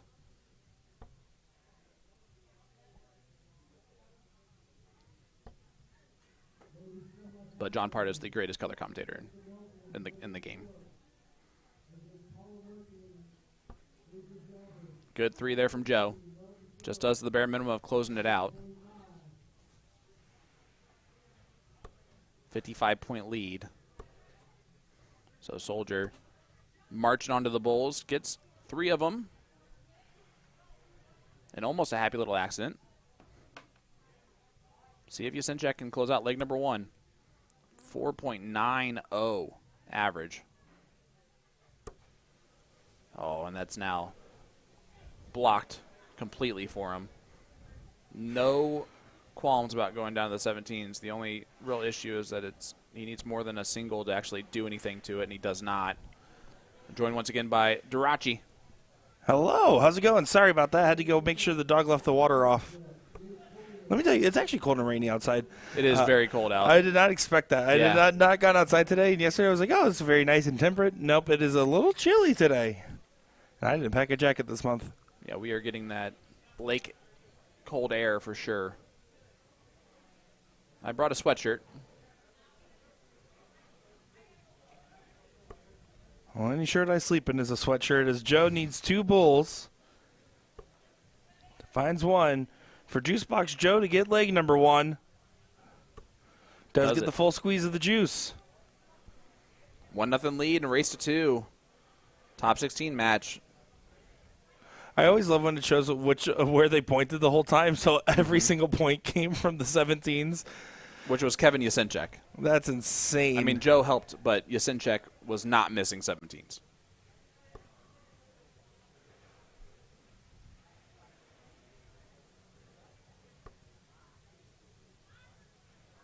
Yeah, Justin, we did. There was no 501 yesterday, first of all, but second of all. Well, no, that was the ADO Nationals in the morning. It was 501. Oh, that's right. We weren't honestly going to stream most of that anyway. But we did record the 301 doubles or 301 singles finals last night. Yeah, it was, to rephrase, we were initially intending on getting the ADO Nationals.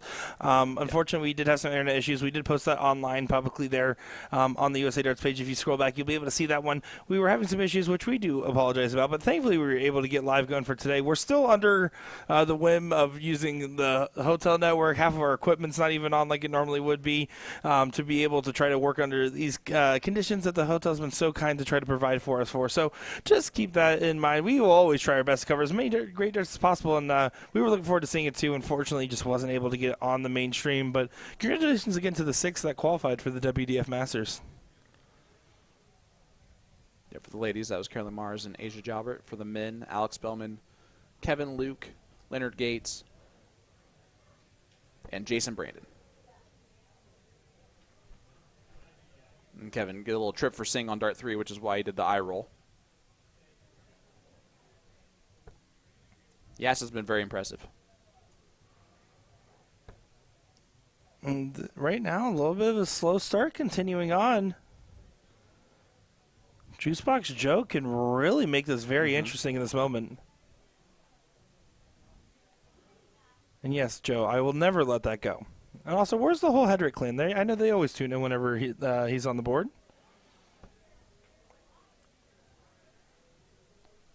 Ryan, actually, ironically, we're bringing you all that coverage right now, too. That is true. Fundamentally, that has to be true. Yep. Spellman finds the first on the 17. Need to find the second. Does still make a 4 out of it, so get some points on the board. Kevin, I want to see this play a little bit safer. He's already looking down. I don't like this play. I do. He doesn't miss trip 17s. Like, that's the first 2 that he's missed in probably 10 attempts at it. I'm not joking. And I'm sure, I know I wasn't here when that happened, Yeah. but I think in that moment, defending your 20 is so important. Thankfully, he did trip it on the last, which means that Leonard Gates won't get a clean shot at that 20. But it's just one of those things where you're up 1-0, you have the 20s, and you have them push onto the 17s. Do not lose your 20. That is your only job. Now you can shoot 2 17s. It's a little different just because you need 2 singles. But still, this last start, I want to see go back up, shoot that 20, continue to mount the defense, and no, he has to stay there. And this will be an opening for the Jackal. You can see the shark behind, just nodding, ready to pounce here. Of course, still has to hit the shot. First one low on the 16, and this is not looking like the situation that Alex drew up. Still finds it on the last to keep them alive in the leg. Yasinchek played this aggressive on the 17s. I want to see this a little bit safer.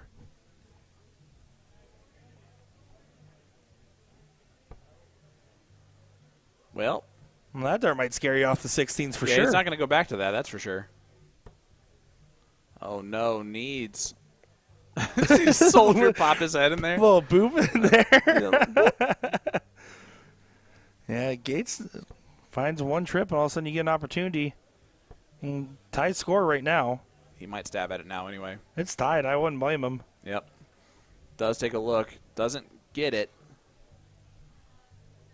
But you can see in a situation where Joe and Yash just had to do their job to really stay in control. Now they find themselves back in an even tight race.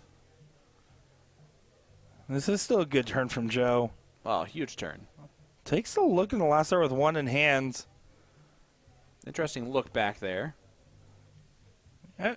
Dramatically looking at the curtain. Juice box Joe.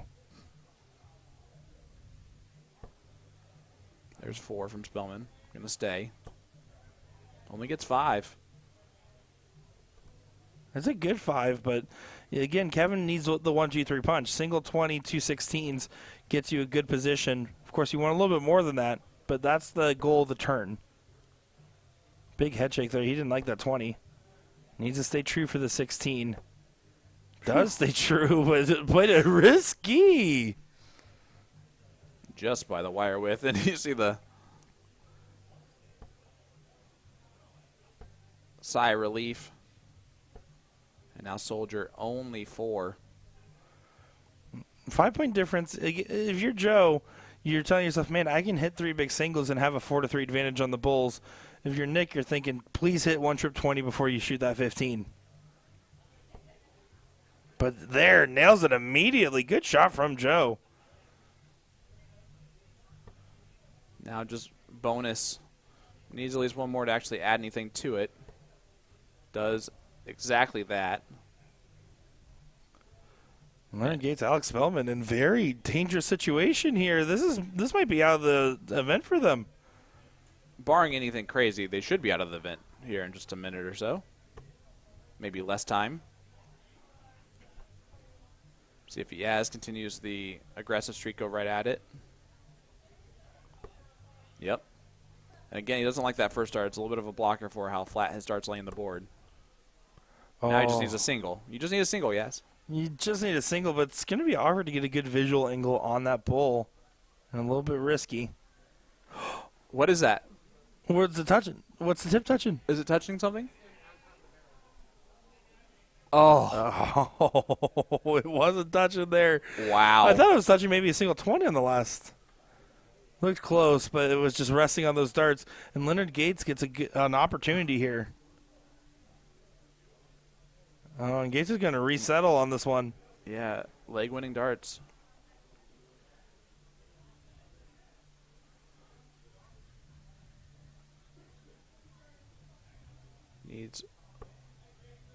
Needed more than that to start off with.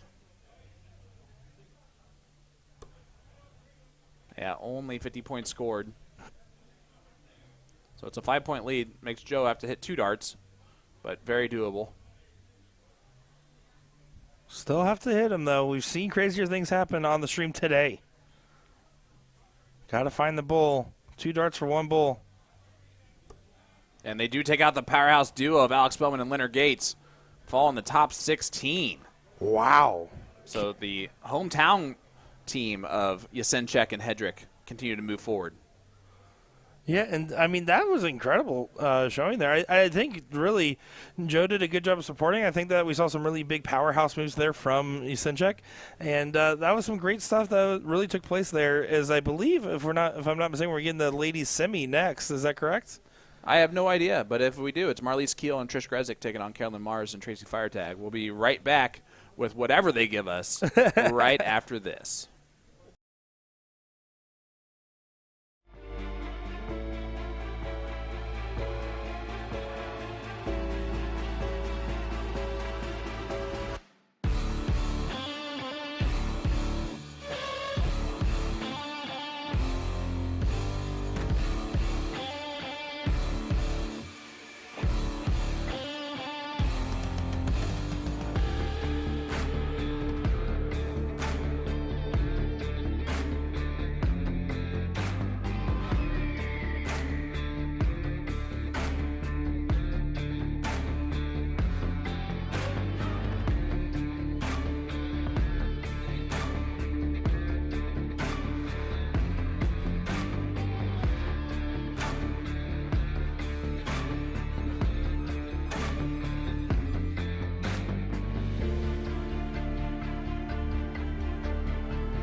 Welcome back to the 46th Cleveland Extravaganza 2025 Women's Doubles Cricket Semifinal action.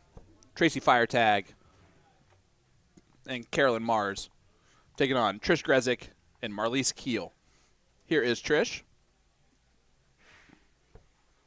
scorer and referee for the Championship Darts Corporation, and of course, top Canadian shot for the ladies.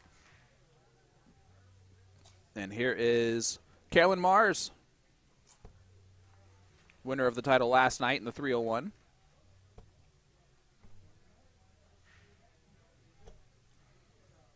And trying to continue this great weekend where she qualified for the World Masters in Budapest, representing the ADO team,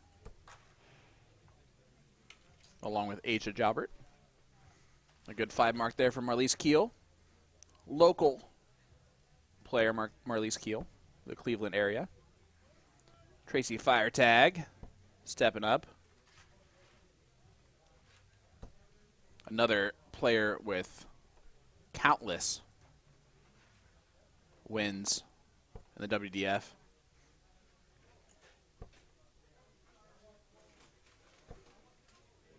Three WDF titles in 2025, and a runner-up in semifinal.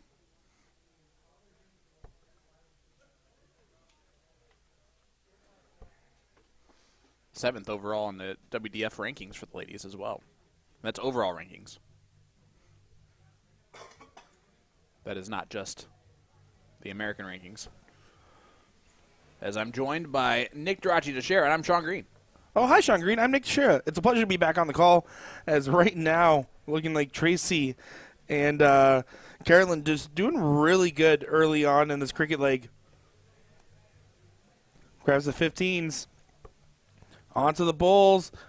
Firetag fires away. Wow. Ooh. Some great darts right there. Yeah, they're throwing a 4.0 average here in leg number 1. Yeah, that'll play. That'll play for sure. And these ladies, of course, want to go up here and be able to put on quite the performance. We've seen every one of these 4 ladies at some point across the years on USA Darts do some great performing. And here's why. They're talented competitors that put the time on the board that it takes to get good and get that practice. As it looks like that is going to be leg number 1 for Carolyn Mars and Tracy Firetag. Marlise and Trish going to have to pick it up here a little bit, as that was a little bit of a slow start for them. It was a slow start, but it was also Carolyn and Tracy shot very well. You can see Carolyn start off with a 7 mark, and that was all they needed the whole rest of the way. That one's just on the outside, so if Carolyn finds the 25 or the 50, it will be her start. And there it is.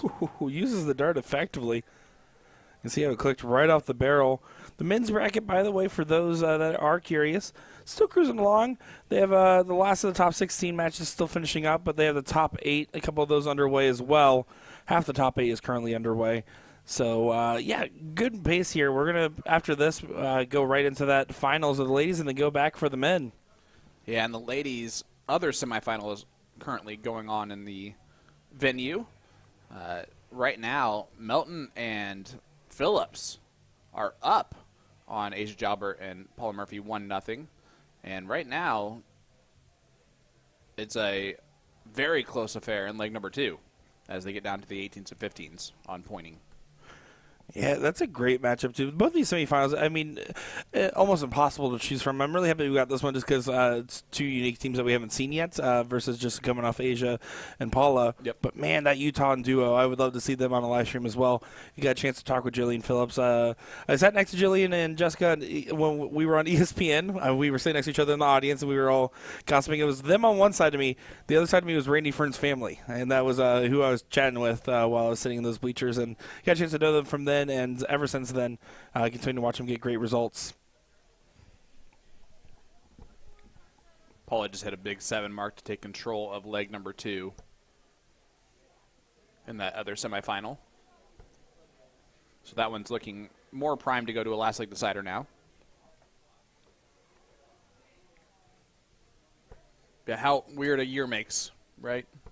with you sitting in just the crowd for the bull shooter event last year, just getting to know all those, like Jillian Phillips and them, and now a year later, or I guess not even a year later, 6 months later, it's just a completely different situation overall. Yeah, being able to see them over here on the steel side of the board, seeing them at a completely different tournament, and of course continuing to fight along on the great sides of both steel and soft tip darts is fascinating to see. And that's what I love about getting to know these different players, getting a chance to talk with them out there and getting a chance to talk with them when they're on the board. Some of the best parts of our job. 100%. And great news. Right now, off and rolling is the women's WDF silver ranking event 501 tournament, as it is 10 minutes past the 3 o'clock hour here in Cleveland, Ohio. So that tournament off and running.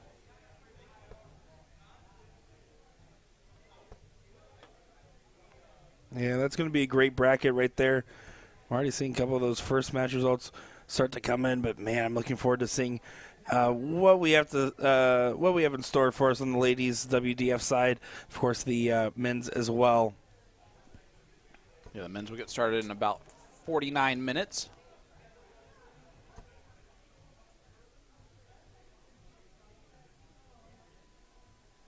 Trish here should be able to get this 20 shut down. Grabs the first, needs to stay for one more, and gets that close. Back to the 18s to pad a little bit more points, get to a 38-point lead, and that's exactly what she does. Good shot there from Grezik. And updated is going to a last league decider in the other semifinal. 1-1 score line. Melton and Phillips going first in that last leg. Great 3 mark from Mars right there. Would have liked more, but at least keeps it interesting. And now Marlief's going to have to bail. Oh, and a little unfortunate there for Marlies. Oh, no, she does get it into 18. It looked right on that wire.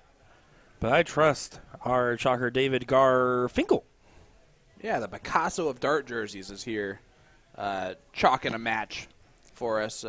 Good friend Tracy Fire Tag is basically set him up as chalker for in this tournament, as Calm is not here to do that role. Good close from Trish, just doing her job. She should know how to exit, but that's fine. Listen, Alex Spellman was going off the wrong side earlier, too. I was like, come on, Alex. We don't have as much control as we normally do on our cameras, so it's the bare minimum of coverage and cuts as far as that side is concerned. But I'm just glad that we've still been able to bring you guys this, because I know you guys are enjoying watching, and I know we're enjoying bringing it to you. Yeah, we can't tell you how much we appreciate everybody joining along with us. Not only just to get Nick here, which in turn got me here, but in general, you guys have been fantastic, as you always are. The Star community makes it really easy to work hard for them. Doing something that we love to do. That's 3 from Tracy. So that point lead is back in their favor. And Trisha's going to go ahead and snap it right on back to him. See, that's the kind of first start I would really want to just do an in-rhythm stay. She walks off the line fully here. She does so she can attack the 16s and then goes back up, a little bit back and forth on the board. I do agree with you that that second dart, the first dart was just sitting so perfectly for that second dart just to follow it. No, and also, it's one thing to transition if it's like between 17 to 15 or something like that, but 16 to 18 is a big transition to go back and forth on. You're doing a lot of physical resetting there. Yeah, they're catty corner from each other on the dartboard, essentially. Meow. Are you not familiar with that? No, yeah, no, it was just catty corner. I just thought cats. That's not how you spell it. I know, but I'm still stupid. Marlies got that point lead back and then just stayed. Not trying to be too aggressive, and that's completely okay. Need to win this leg. This is a good fight, though, on the 16s. Tries to get the 18s closed. It would have been a massive shot there for fire tag. But honestly, even the single there is huge. Oh, it for is. setting up your partner. Yeah, fair play. Oh, Trish needs a big dart. Does find the treble 18. Shakes her head at it, but she knows deep down inside something that saves that turn from being a disaster, because you know Carolyn's going to close that right away.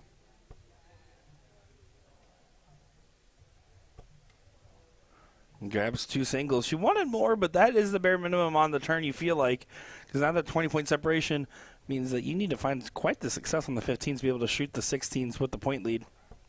Well, Just like this. Well, I don't know what you want to do.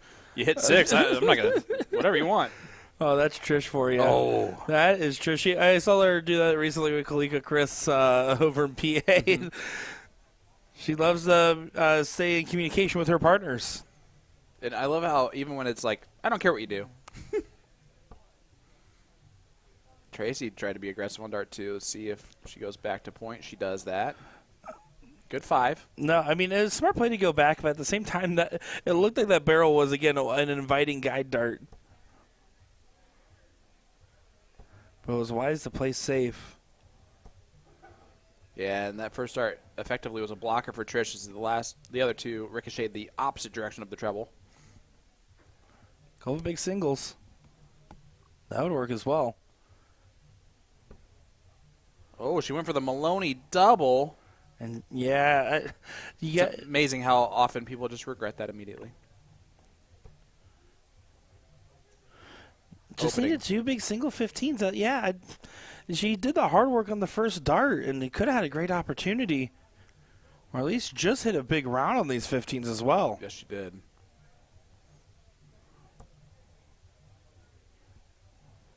Point lead switches right over, gets that closed. Then right back to the 15s. It's a safer play. Is it not in on dart 2? It was. It Just was. making sure it was closed. Yeah, a little extra respect on it, I guess. A little bit of a misplay there, but let's see how costly it is or is not. I would grab 2 15s and leave it 4-3, personally. Yeah, that's exactly what she does. Now you have to move to find the angle because that's a blocker on that bowl. But it's Tracy Fire Tag, who now takes a 3-2 lead on the bull race. Yeah, an incredible shot there and pressure on Grezik. And Trish is actually bothered by her partner shooting the wrong shot. She's still, you can tell, like, talking about, like, pondering why she. Well, yeah, that last there was a single bull, and they lose here because of missing this out. It's going to feel frustrating. But you can't focus on that in this moment. You have to focus on what you have to do. Oh, no. Still on for the shot. You can't get caught up in too much, but that is frustrating. Yes. You saw that stick into the bull, and you saw it stick right on out. Yes, yeah, and that was about as obvious as it gets there, and now no chance. And I'm hard-pressed to say that first start was actually, it wired off the double and the single. It so looked really good is what it looked like. 2 bulls needed from Carolyn. And that's a great first. Needs to still find it. Not over yet. One more bull, and it does go. Carolyn Mars and Tracy Firetagger moving on to the finals to play either Asia Jalbert or Paula Murphy or Jessica Melton and Jillian Phillips. Yeah, still 1-1 scoreline in that battle, and you can follow along with that one on Dark Connect. It's got the makings of going a long way there, but we are going to take a short break while we wait for the final of the ladies doubles cricket here live in Cleveland, Ohio, at the Cleveland Extravaganza. Sean Green, Nick DeShare for USA Darts Productions. We'll be right back with more right after this.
Welcome back, everybody, to our finals here of our ladies doubles cricket matchup. Asia Jalbert's taking the hockey first to get us started, playing with Paula Murphy. Carolyn Mars and Tracy Firetag showed to be a resilient duo in that last affair, and they're going to want to replicate that performance here. Of course, we got David Garfinkel on the chalking there, as I almost nailed that opener. I'm Nick Scher, joined by Sean Green. Debatable at best on the almost, buddy, but happy to be here for this final. Almost. It's Right going to there. be a great time, and you mentioned it, the Picasso of dart jerseys chalking this one. We have Paula Murphy, who's won 38 million WDF events in her career. 30 million 37. and a half? 37 WDF titles, which is insanity. Currently ranked 18th overall in the WDF rankings. Tracy Firetag 7th overall in the WDF rankings. So a battle of the two top Americans really in those ranking systems right now, with Asia back there at 24th, 3rd overall in this. And, of course, Carolyn Mars is Carolyn Mars, who just qualified for the Winmore, or the, sorry, not the Winmore, the World Masters in Budapest yesterday. So this is 4 of the most talented ladies in the room doing battle right now, currently on the dartboard. And currently sitting, we have 2 of our 4 teams sitting in that top 4 on the men's double side. So just we already knew that Joe Hedrick and Kevin Yasinchik were on a good run. Well, they continued their good run in one another round. So they're sitting on the top side of the top 4, waiting on an opponent. Jason Watt, Kevin Luke sitting on the bottom side. Good stuff there. Yeah, I actually just talked to Jason in the facilities on site. Great 6 mark from Paula Murphy. The gym? And yes, yeah, I went quick workout in between matches, and he's very happy with the way he's playing overall this weekend. Of course, we saw him last night make the finals and almost defeat Leonard Gates in the 301 double in double out. Which you guys will be able to see that eventually. Yep. And today, continuing a good run. And here is Miss Jalbert, 20 years old. Asia, as she gets a double 17 in there, so a little Maloney double action from Asia. He can't beat Maloney double on steel tip, though, right? Like, he doesn't really play steel. It's still a Maloney double. It's just way crazier in steel tip. And I will say, every cricket match I covered when covering that bullshit European events not too long ago was just constantly seeing these players use the double. And I was like, all right, Maloney is definitely not in Espanol, so we know for a fact that it's just different habits. But no, you're absolutely right, taking some good advantage of it. This is definitely one-way traffic early on here for Paula and Asia here. Yeah, first leg almost ideal up to this point, except for these 15 struggles from Paula. You can see she actually motioned, open up your hand. Just open up your hand to release the darts so they all come out nice and straight towards the target line.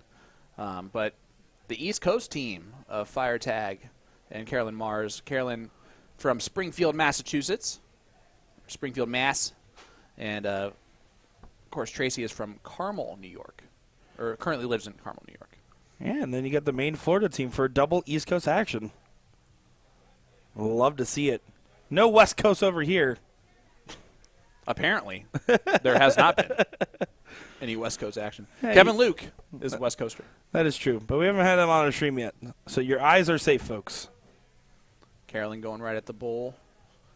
Well down in this leg, and Paula should get at worst within 1 bull of this opening leg. A 2.1 is not going to win the final of this ladies' cricket. And Carolyn and Tracy know that.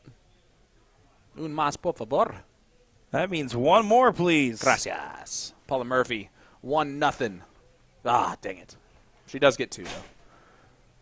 If you're curious, we need new glasses. Because I thought the same thing there, Sean. I wear contacts. Well, you should adjust your prescription. Yes, you I are should. getting up there. In age and in... Beauty. Yep. That's what I was going to go with. Asia here, 1 bull needed to take that 1-0 advantage. It is just a race to 2 in this final, so it's blink and you miss it still, folks. It's not like the WDF events. It's not an expanding format. No, and we got a long, great rest of your day bringing you this coverage. Honestly, making up for our internet issues yesterday. And huge shout-out, tournament directors. Jeff, sitting back there, has been just on the ball. Have we waited 10 minutes in between matches unless it was the players doing it on purpose? Yeah, no, unless we were waiting for the actual match itself to be ready, and waiting on another one to finish up. Not at all. So Jeff's been amazing over there, and of course Annie, president of the Cleveland Dart Club. So really great to have their support here and everything else that they did to make sure that this was happening here for us. And you say a long day left of coverage. We do have 2 events up, the ladies singles and men's singles 501, but everything's been playing pretty fast-paced. Let's be real. I mean by long day, I just mean long amount of great action in rapid-fire succession. Now, for us, we actually might even make the blind draw tonight if we're insane. And bring you some bonus coverage of not the blind draw, but of just some behind-the-scenes stuff that we're going to be doing. There's already quite a few people that caught my eye on interview potential here, including young Liam McNeil. Shauna Green, professional interviewer. No, not at all. Something that I'm working on with my craft. No, take the compliment. You just say, yeah, I am. I'm not, but I'll take it. You're getting paid to do that. You're a professional. You're a professional You're a professional bonus. dart player. Asia adds some 19s onto the point total. Not as much as she would have liked, especially with the killer and Carolyn Mars behind her. That's a good marker to stay. But she does switch back up to the 20s, which is a smart dart. Yeah, I definitely think that was definitely the smarter dart. But I agree with you. It was so inviting. I would be so tempted by that 17 because I knew it's looking at me just as much as I'm looking at it. It's almost like it's winking, you know? It's inviting. It's staring deeply into your eyes from across the room, just waiting for you to go over and say hello. And yet you have to bail and stay loyal to those 20s. Well, the 17s don't get closed. The troubles continue for Asia and Paula, who kind of really walked through that first leg. I like how I was talking about Garfinkel a little bit in between matches. It felt like a downhill sprint in that first leg for this match and the previous match before it. It's so funny how that can happen in cricket, where one leg you're running away, the next leg you're battling for 20 minutes on 19s and 18s or whatever else that may be. Certain beauty to it all. Yes, there is. And Asia's first start, we're not going to worry about that little guy. We're not. Not in the slightest. You don't even know what happened. That's why you're not worried. Missed the double 17. Well, we weren't shooting at the double 17, but yes, did miss it below it. I was giving her credit. Well, the Maybe credit she's was not getting due tricky. there. Paul, we're going to look at the 18s now. Never. I think she forgot about 18s. Well, she's also a bottom side player, right? If she likes 19s, it's fair to assume that she likes the 16s.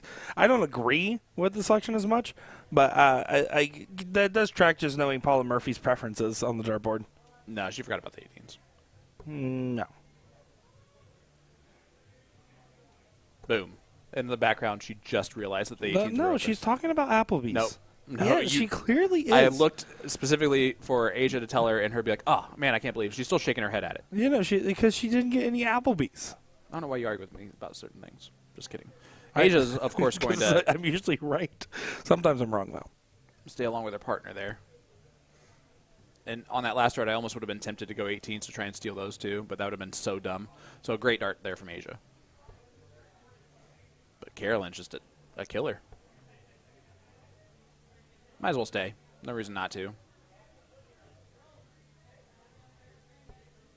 Yep, does exactly that. Even with her flight got caught in her hair. Did you see that? Yeah, I did see that. I was wondering. That would have thrown me off so hard.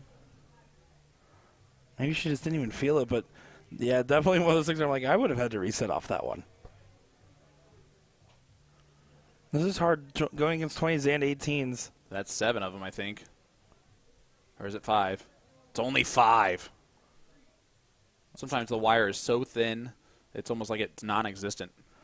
That's one of the beauties about these great Winmore Blade 6 dartboards. Absolutely. The triple core. Triple the core, triple the more. Winmore, that is. Kind of got there. You can win more with Winmore. Yeah, but everyone knows that one. Treble 20 was the look there from Asia. I love how aggressive she's going to be. Yeah, I was trying to make some money moves. The check does not fully cash. Speaking of which, money up for grabs. First and second place. First place, $400. Second place, $200.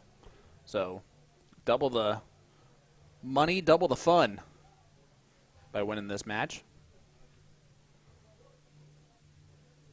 See if Paula can add a lot to those 16s that she so greedily wanted before the 18s. Well, and clearly wanted the whole time. If I keep pushing the issue, Sean will eventually snap at me. No, not at all. I'm in too good of a mood for that right now. Happy to be here in Cleveland, let alone sitting next to you, watching this fantastic battle ensue, and right before our eyes. Those eyes. These eyes, these eyes, these eyes. I don't know any of the words of the song because I've never actually heard it in real life, but I've heard it in the movies. Asia, step it up. Needs a lot of 16s. Does the turn back around to make sure. I think there was also, some cheering, it sounds like, in the background. Just probably was taking a pee ski. Asia just probably didn't like the happiness going on behind her.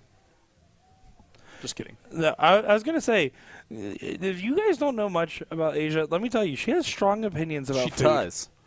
She is food opinionated. The salt and vinegar Lay's chips are her number one chip, and she says any other chip is not salt and vinegar, so that's true. News. She also says true statements, too, I guess, that are more on the obvious side of things when it comes to opinions about food. She says that hot dogs are sandwiches. No, she did not. She said hot dogs are hot dogs. Stop it. But she basically No, thought she they were did not. sandwiches. She called them hot dogs. And she said cereal is not a soup the way she makes it. Because she doesn't like milk. So it's mostly just cereal. Yeah. And chocolate fruity pebbles was her Yeah, cereal the number choice. one cereal. The Cinnamon Toast Crunch here, if you guys are curious. Back to the back. And Reese's Puffs for Oh, me. yeah, of course. Tracy just needs 115 and does not get it. 115 would have slammed the door shut, and instead, you're giving the current ADO 501 national champion an opportunity, and she is looking to pounce. On this time, it shows restraint. Could have hit a big 8. Last start went for the Maloney double. Last start, here's the thing. She chose to stay and not go for the close after that first trip. She should have stayed for all three then. There was no reason to go on that last. Or switch after the first start. Then You're that's exactly fine. right. Exactly. Because there's 2 marks to close the 20s, and that's all you needed to do. And if you're Carolyn, you close the 15s because the tie ball game's better than nothing when your opponent also needs to hit 5 marks just to get even with you. I wouldn't mind if Paula did a bull play. Like, I know it's tied. I know that they can push off a little bit more. And you expect to get one dart at the trip. But Paula's bulls are usually very lethal, which is why I wouldn't mind leaving her there. And they're up 1-0, so they can be a little bit more aggressive at this point. Tracy doing the smart thing. And it's very smart. Yeah, that was more of a soft tip kind of level of strategy there after the first start. It would have been more so if she would have stayed there on dart 3, but in certain situations, just ensuring to have more points, especially when you have the talent coming up behind you like this. Great 4 bowls from Asia. Yeah, it continues to keep them in the running. Carolyn's deadly on bowls, though. But now she's going to have to move. Yeah, she needs to be quick to bail. I don't like the stay. It's just a big risk because the single doesn't help. Yeah, I don't know how you. Yeah, there you had to stay because it's only 25 points that help nothing. Yeah, so that was you a have wasted dart. Yeah, you have to now put yourself in the situation that Paula can hit a single bowl and have a game and match winning shot. And it's Paula Murphy, ladies and gentlemen. To the 20s. Doesn't get it. I'm of a split mind. I'm glad that she went back to the bull, though, because she found a double. Part of me said, oh, man, that single 20 would have been such a good grab. But that double bull does so much more insult to injury, and they are fighting back into this leg.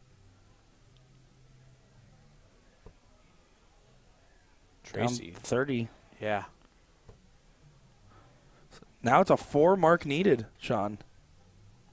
And that's it. For the final.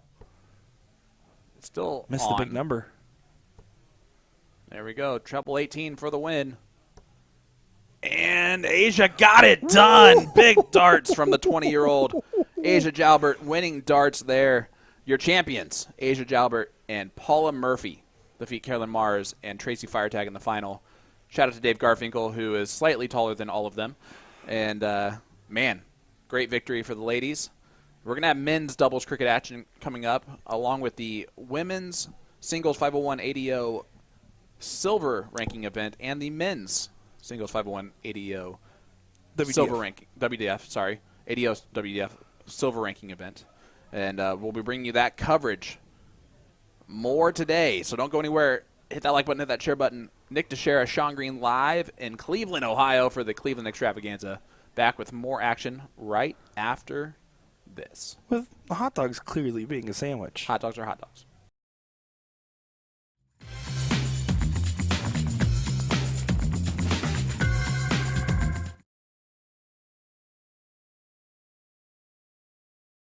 All right, first up, we have the Fuwari Meijin Kinako Mochi from Echigo Seika. Pairs nicely with the soft tip 01 torpedo shape. Texture is unique. Yep, it's Cheers. kind of powdery. It does melt in your mouth a little bit. It just disappeared. Like Yeah. the moment I took a bite, it was gone. I give that a solid 8 out of 10. I agree, 8 out of 10. Next up, Morinagi Choco Ball. Pairs nicely with the steel tip 01 torpedo shape. Ready? All right. Really not what I was expecting. It's very chewy. I get most of the chocolate, but it's still pretty good. I give it like a solid 7 out of 10 just because I don't taste the caramel. I think that's generous. I'm gonna go 6 out of 10. Our next decadent chocolate is the same company, Lot, but rum and raisins flavored chocolate bar with nuts. Pairs nicely with the steel tip 02 front tapered shape. 2% alcohol. It's about to get crazy. All right. Not for me. You taste the rum, and it's not good. Can I give it a 0? Or do I have? Okay, 1 out of 10. Because the chocolate is nice, the texture is quite soft, Man, but I just don't like the taste. I almost couldn't swallow it. I'm not gonna lie. I'm gonna give it negative 1 out of 10. Oh, okay. This is Heather. Let's see how she grips the dart. Interesting. I think that she's gonna like this one the best.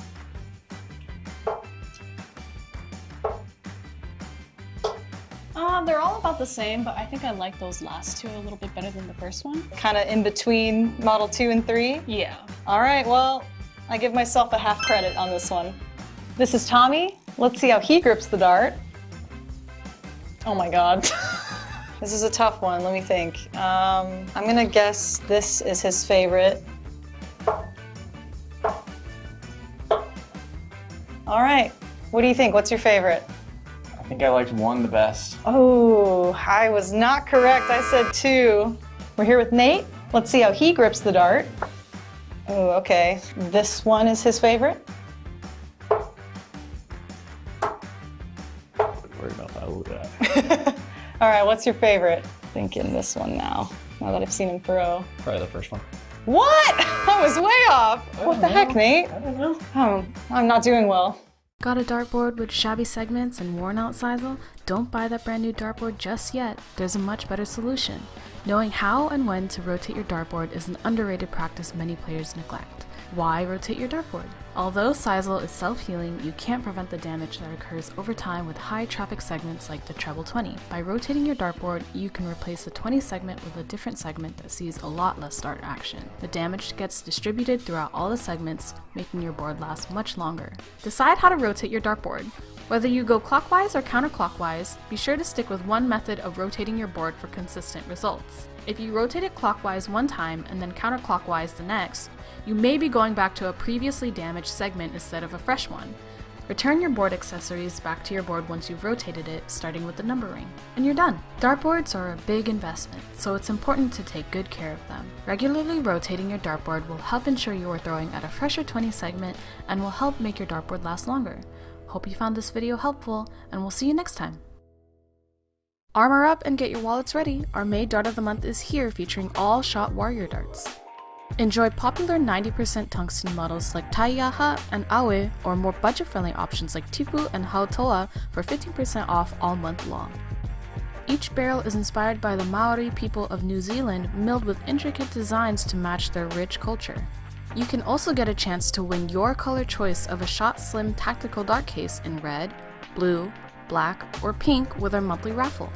How do you enter? Just purchase our May Dart of the Month special and you'll automatically get entered. The giveaway ends June 1st, so don't miss out on your chance for free stuff. Tap the banner on our homepage at a2zdarts.com to shop the Dart of the Month. And don't worry, we ship internationally. Best of luck to everyone.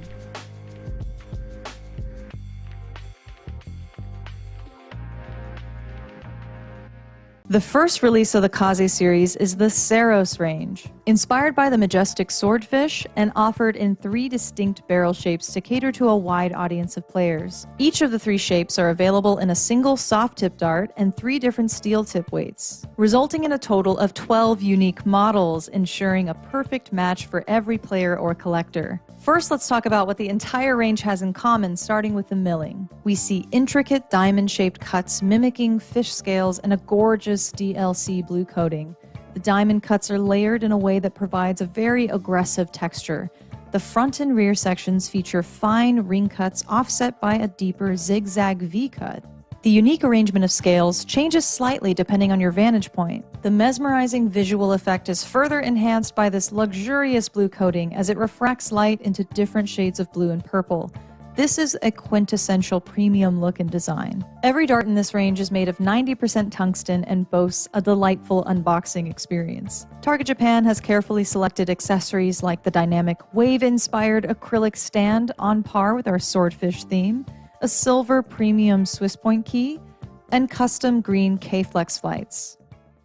First up, the Saros 01 model, the torpedo shape. The soft tip version is offered in 18 grams fully assembled and noticeably shorter in length compared to the steel tip barrel options, which are offered in 21, 23, and 25 gram. A torpedo shape is an amazing option because there's such a dramatic taper, you can physically feel how to grip the barrel the same every time. They tend to fly straighter even if the throw is slightly off. Next up is the Saros 02, the front tapered shape. Another 18-gram soft tip option, slightly shorter than its steel tip counterpart, and again, a range of 21, 23, and 25 gram steel tip weights. And because of the shape, they tend to minimize air resistance, allowing the dart to slice through the air quicker, so you may need a more controlled throwing action. That leaves Saros 03, the classic straight barrel, the most versatile and popular of barrel shapes due to its balance and predictability of consistent diameter. This time we have a 19-gram soft tip option, slightly shorter than its steel tip counterpart, and a range of 22, 24, and 26 gram steel tip weights. You tend to have a predictable flight pattern with a straight barrel, as the consistent diameter and uniform shape aids in stable flight trajectory. The trick is you need consistent finger placement in order to achieve this, and with no variance in shape, you have to rely on milling to guide your finger placement. All right, first up.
flowers.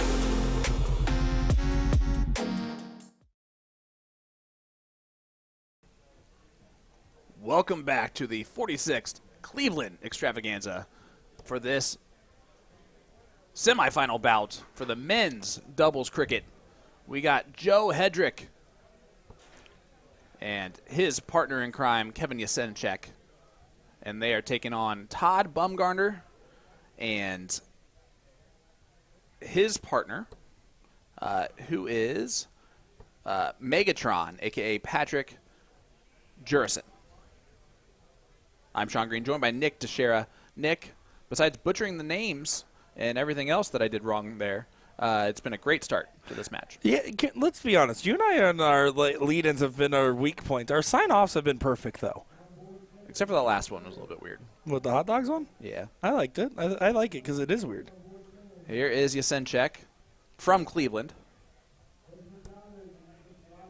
And he knows about Dragon Ball. He knows about Dragon Balls. That's what he said. He did not say Dragon Ball Z. He said Dragon Balls with, like, the Z being, like, plural.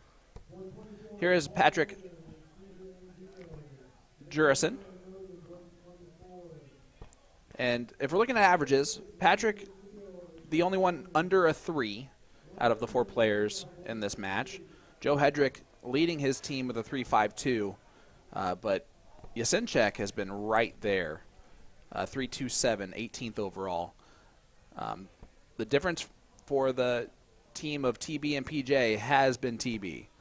Todd Baumgartner averaging a 3.44 and 13th overall in this tournament today. Yeah, and this is an early on close affair between these two teams. You can see not much separating them, as it's been a 3-mark close, and then go ahead and grab a close and hit a 2-mark on the next number, 3-mark close. That's exactly what you're going to see here from Yasman himself. Single 17 and then on to the 18s. Yasenchek would have loved to have that look at the 17s to point on. Dominated last time on stream, but it looks like he's doing everything right now. Throws from the very front of his barrel. Ooh. Or grips right there at the very front. And it's a very flat dart that comes into the board. I feel like when you see someone that grips on the very front end of the barrel, that's not as common. I feel like with male throwers. I feel like I've seen a lot of female throwers kind of have that arching grip position, but very interesting to point out there. Great 5 there from Patrick. Gets him that point lead back. Here is Hedrick. You know, the ladies had chalkers, the men do not. Well, that shows where David Garfinkel's priorities lie. Tracy Firetag. He's a girl's girl. Great 6 from Joe Hedrick. That's just something that a great sponsor and all that does. That's fair. And friend. It's like if we play, we expect Will Stewart to come up and chalk for us. Yeah, he's our chalker for sure. Or at the very least me. Well, you guys actually play. Oh, Todd's not going to be happy with just a single on this turn because now the 16 should be attacked here pretty aggressively by Kevin. Let's talk about this Final Four. Let's talk about it. For the men's side of things. You got Todd and Patrick, Kevin and Joe. And then the other side of it, Jason Watt, Kevin Luke, of course, 2 big names that are there. But the other 2, Tyler Harris and David Feldpush, are players that they just defeated Danny Rusano and Larry Butler in that quarterfinal match. Players that I don't have very high on my radar. Well, Feldpush from I know the Dark Feldpush, Guys. but as far as his partner goes. Yeah, not as familiar with this partner either, but good on them for going on the run. Yep. I definitely think overall these teams, I didn't look at the full bracket and everything else, but these teams are an interesting combination for the top 4, and it really just shows, especially in a race to 2 format, it's about just performing good when given the opportunities, and the creeps still will rise to the top, and these are some great opponents on the dartboard. Absolutely, and you're seeing Hedrick and Yasenchek, effectively the local team, doing a great job. I'm not sure exactly where Todd and Patrick are from.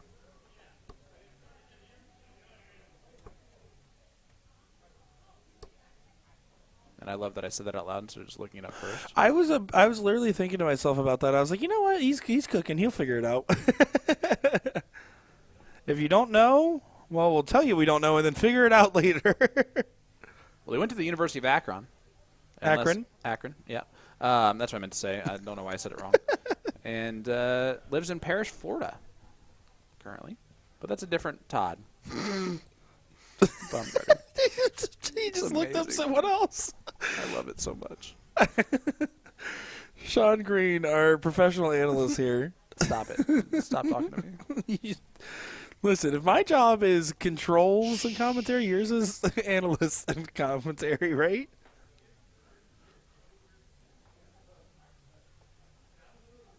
I love how the chat's not up for me right now, or else I feel like I'd be roasted. I mean, I probably am, but I just don't know it, so I don't care. Corey Core is asking, where is this tournament at? This is going to be at the Best Westin over here in Strongsville, Ohio. Just outside of that Cleveland area. Just south. And look at this from Todd. Good 6 opening.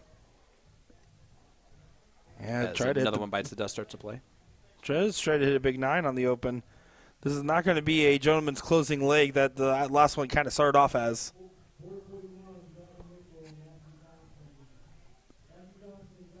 Whoa, and Kevin back there letting the groove be felt. He was dancing for a second there. So the chat's still not up, and I realized that I could have pointed this out a while ago, but it does look like Tacoma, Washington, or the Washington area is going to be more likely the spot for Todd.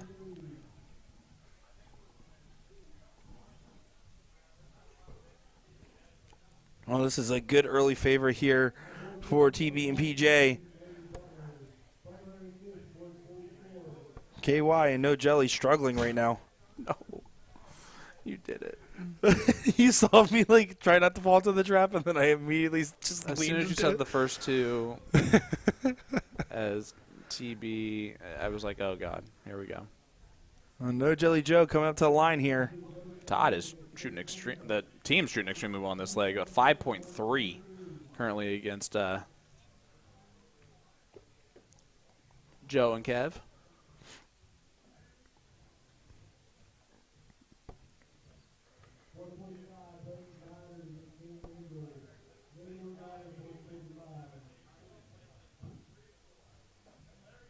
Only got 2 marks there, and that's why the frustration's setting in. Patrick has been shooting extremely well. Wow, great darts. Yeah, incredible play all across the board. Grabs that 4th number, marks up the bull, and starts attacking the 16. They are going to pretty much force us to be a last leg decider at this point. Yeah, it's going to take something extremely insane, really, to do something else. I feel like, man, if Kevin, with that throw, it's just so good. I wish that we saw him more on a national scale than just every once in a while. Yeah, I was going to say, other than LVO and here, haven't had a chance to see him too much. Did Todd just go double on? Yep.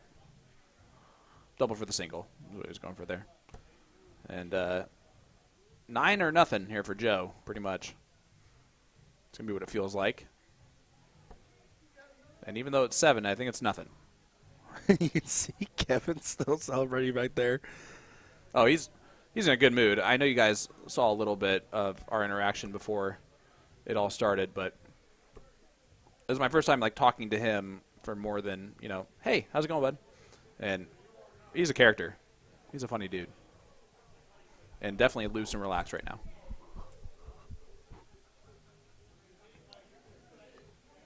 And if you're wondering, those are not just like stunned sounds. Those are what I hear all the time on the CSC that you guys don't hear ever. Starts with a Y. And you can see Kevin having some frustrations in that moment. As did Nick just right there. And now Todd going to try to just clean up his leg, finish it up. First time seeing Todd, smooth operator.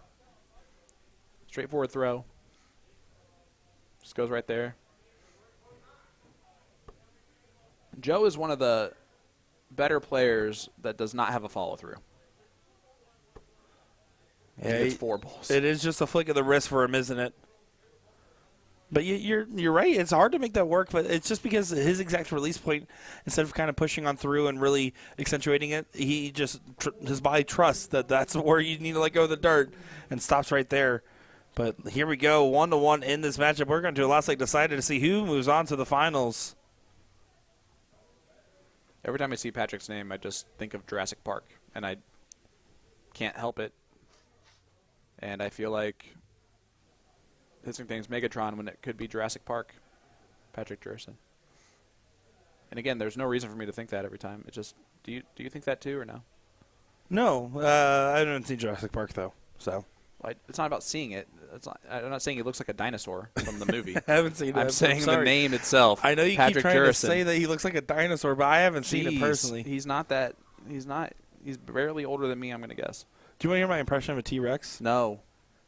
Nope. Unless it's, hey, it's me, a T-Rex. Hey, rawr! It's me, a dinosaur. Yeah. I never saw that coming, weirdly enough. Yeah, that's pretty good.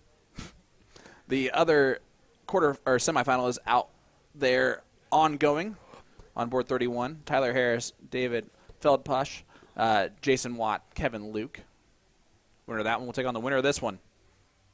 Last leg decider for these gents. And a great start from Baumgartner.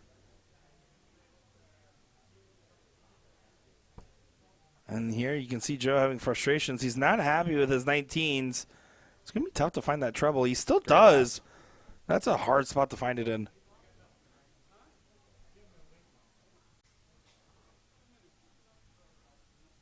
Let's see what Patrick's able to do. But he did a lot already. Again, as the one player that's below the 3 average coming into this, he's definitely held his own and then some so far in this match. See if Kevin goes 17s. Maybe. It looks like it. Yeah, good call there. It's been his honeypot. And it's because of stuff like right there.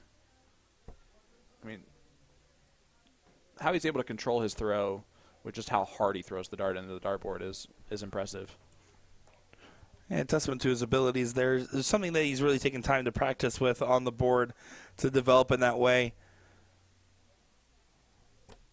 Oh, and Todd just tried to do the bare minimum of getting the close and did not do that. And it opens up the door. It was an unfortunate deflection. A quickly thrown dart, but more of an unfortunate deflection than anything. Will it come back to hurt? Joe loves to punish in moments like this. There's the lead. Yeah, he's stepping over to stay. Yep. One and more.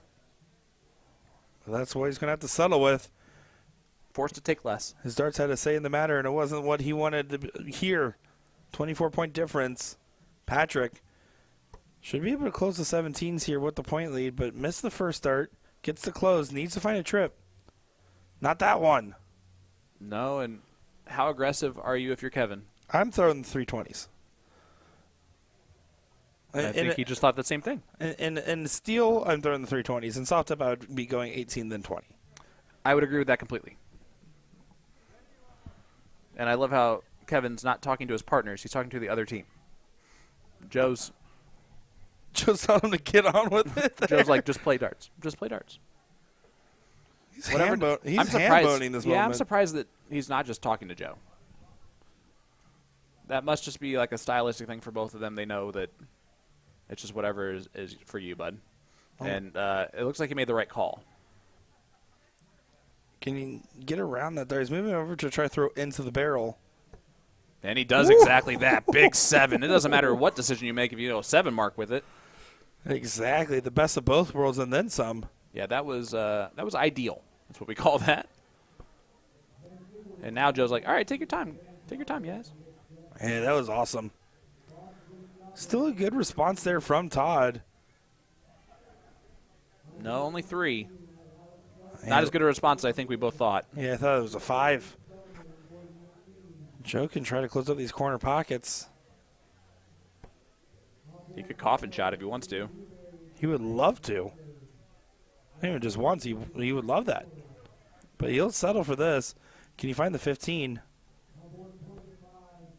Well, he does, but it does leave an outside opportunity to at least let Patrick get themselves back into the leg here, but it would have to be near perfect or perfect on this 15. It's a big ask for Patrick.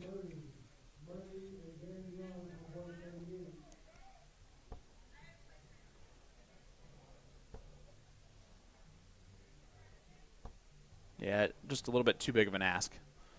And so Kev, close the 15s, go right at it. Now, one more 18 or an extra 15 here if you happen to hit a treble.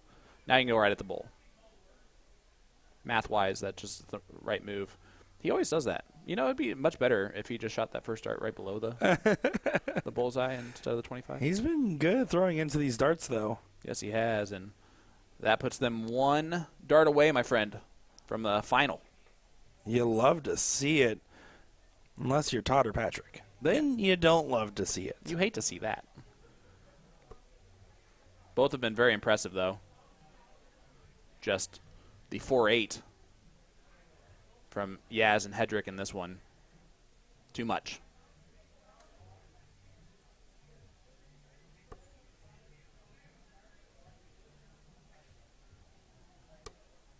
Well, still not over yet. Need one bowl there, Juice Box. There's the squeeze. Gets it there. And they will move on to the final. Joe Hedrick, Kevin Yasenchek, as they hug it out, do move forward. Great darts from Todd and Patrick, just not enough. And the local team in the doubles cricket finals, as we are awaiting the winner of the Jason Watt, Kevin Luke, it does look like it's in control of Watt and Luke. That final will be coming your way here on USA Darts. I don't know if it's exactly next or if they're going to try and fit something in between, but it's going to be pretty much directly next. Quick in that leg. So we'll be right back with the final of the men's doubles cricket here at the Cleveland Extravaganza right after this.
Welcome back to the 46th Cleveland Extravaganza doubles cricket men's final here between Joe Hedrick and Kevin Yasinchak taking on Jason Watt and Kevin Luke.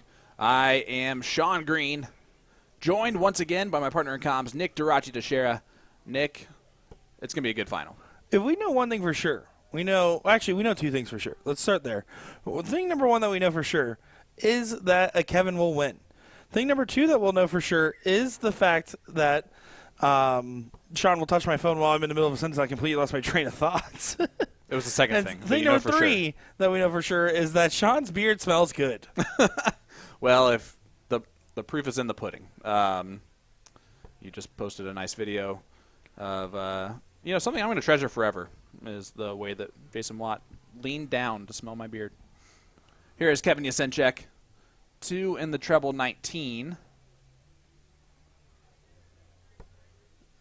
And that's all. That's a 7. Oh, yeah, I thought the first one was above. Ooh, it looked juicy though. That's a good form. Again, one of these Kevin's going to come out on top. We'll be joined by a Joe or a Jason. That was good. Thank you. Thank you so much. And both Kevins have first names as last names too. Watt and Luke? No, Luke and Yasinchak. Like a first name? Yeah, Kevin Yasinchak. Yasinchak Kevin? Yeah, Yasinchak is another good first name. Is it? Yeah, it's a Polish great first name. Oh. You didn't know that? I only know one Polish word, and it's Zadupa. I don't want to know what that means, probably. Yeah, probably not. You probably shouldn't have said that out loud. Maybe. That's fine. I've said way worse. You have said the F word before. Friends. Here is Mr. Jason Watt talking to Kevin. They're going to have that type of partnership where they're going to talk to each other, figure out what they want to do. Kevin's every time going to be like, I don't know, whatever you want to do. But Jason's going to ask. He might be stealing the 17s. Nope. He's looking. When he looks down, he still is looking at the top of the board. I forget that sometimes. Yeah, Tall drink of water. He went for the 18s there. A lot of times I typically am a big fan of contesting the 17s there so they don't get the second number up, especially with Kevin Yasinchak behind you. But in this case, he went for the 18s. Let's see if it's costly or not, because right now Kevin found that 17s with no trouble on his mind. I think, did he get the 18? No, that's pushing to a single. No, it did hit. Good shot there from Yasinchak. Yeah, this is one of those situations where because we are bringing you this coverage without being plugged in completely, we are utilizing as little movement as possible. So this is why you're getting mostly a stationary board.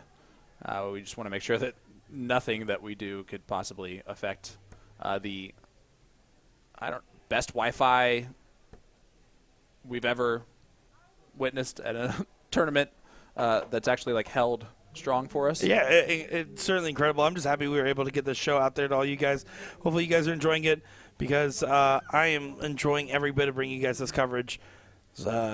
We see Bedazzler in chat saying, never trust a person with 2 first names. There you go.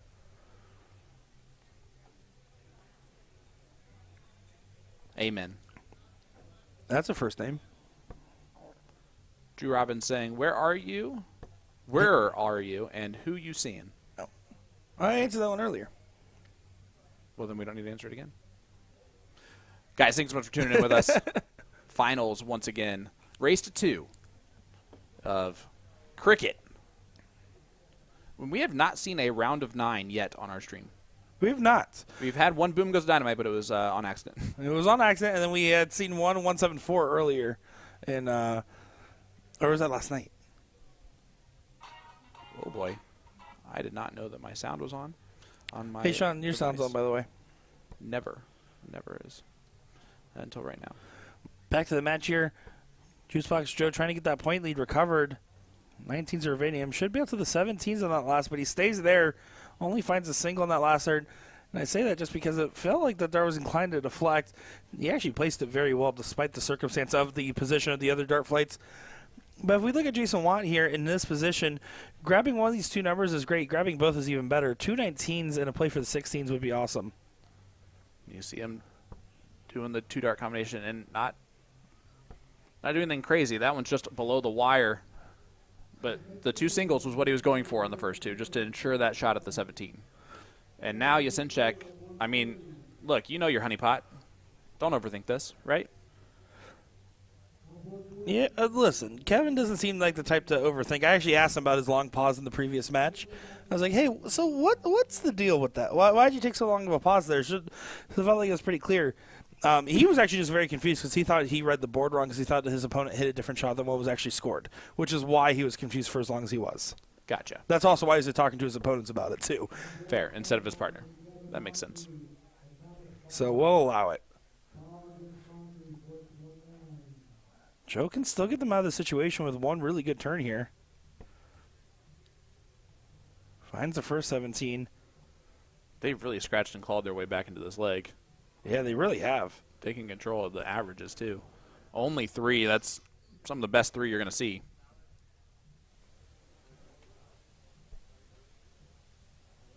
Now Watt, and this scenario is in a tricky spot, right? You don't want your 16s to get a free shot, so if you hit a single 16, it's hard to get the go-ahead on both closes. How it ends. Yeah, right there on that face. That's really good. Did you do it on purpose? All right, cool. Glad I pointed out to you. No, that's cool. No, I'm happy you shared that right now. What else am I supposed to do? The match. Dang it. I knew I was forgetting something. Jason, well, I mean, a little bit of debate because this is tough, right? You hit a single 16. It's hard to say that you really have a go-ahead to get both closes, but you don't want to spend too long defending one number against 2. He's taking a swing. No, he's not. It looked like his eyes shifted there like he was about to switch. I think there's no way to take a swing on the 17s because you still have the 15s for your Yasinchek. The only reason we're getting rid of the 17s is because he's so good at them, but he has not been so far in this leg. He does get out of the 16s, though, and then try to find it. Sometimes it's okay to just switch your eye line real quick. It can help you out. Luke kills the 17s and gets the Maloney double on the 15s to close both. Sometimes it works when you're Kevin Luke. He says, come on now. I think he was asking he tried to get up there eye level with Watt. Was he asking for uppies? uppies? I thought he was asking for uppies for a second. Imagine Jason Watt just picks it up and they start spinning around in circles. So Joe, push the Bulls.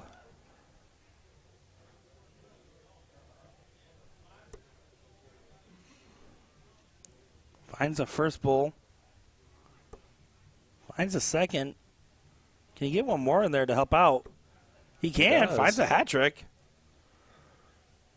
And it's not like this is a soft tip. This is not a set-in-stone shot like it would be. But I'd say if you're Jason Watt, you expect to hit this 7 out of 10? 8 out of 10 after the first one? Yeah, he does it in 2. That'll do. He's going to overkill it, though, just for funsies. 4 marks the Bulls instead of 3 marks them. And 420 is where he stays. You know how to celebrate. 3.80 to a 3.80 in leg number 1. And Watt and Luke, 1 leg away from this doubles cricket title. And Watt's trying to keep a great weekend going after starting off very strong yesterday, making the top 8 of the ADO men's, and then second place in the 301.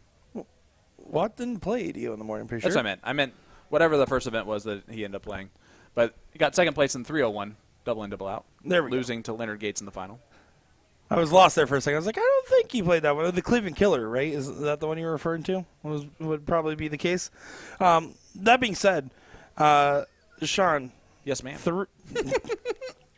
All right, Sean is now muted the rest of the weekend. You guys will not be able to hear him the rest of the time. Sean, 3 years ago today was the first time we had a CSC jersey made, the CSC V1 from Season 2. Really? 3 years ago today that released. The half and half colored? Yeah. That's actually still one of my favorites, too. I love it. It looks like the Buy Pride flag, but like in a cool way.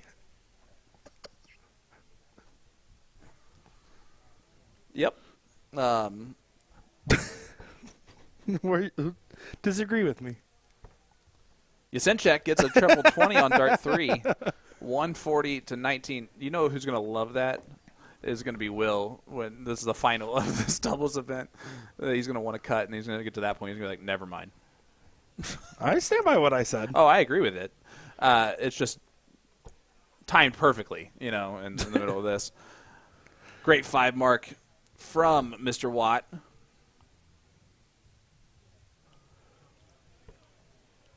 Juicebox Joe, push up to the 20s. He's performed very solid overall from the 3 matches we've seen now. This is the 3rd one at that in this event. Consistently finding some pretty solid rounds, but never really being the big explosive shot. That's definitely been Yasenchek on his team. Kevin's been the more up and down. He's had more roller coaster. I would say that overall Joe has been the solid foundation. Joe's averaging a little bit better overall for the tournament than Yasenchek, which is a little bit surprising to me, actually, from the stream matches. I would say they're a lot more equal. But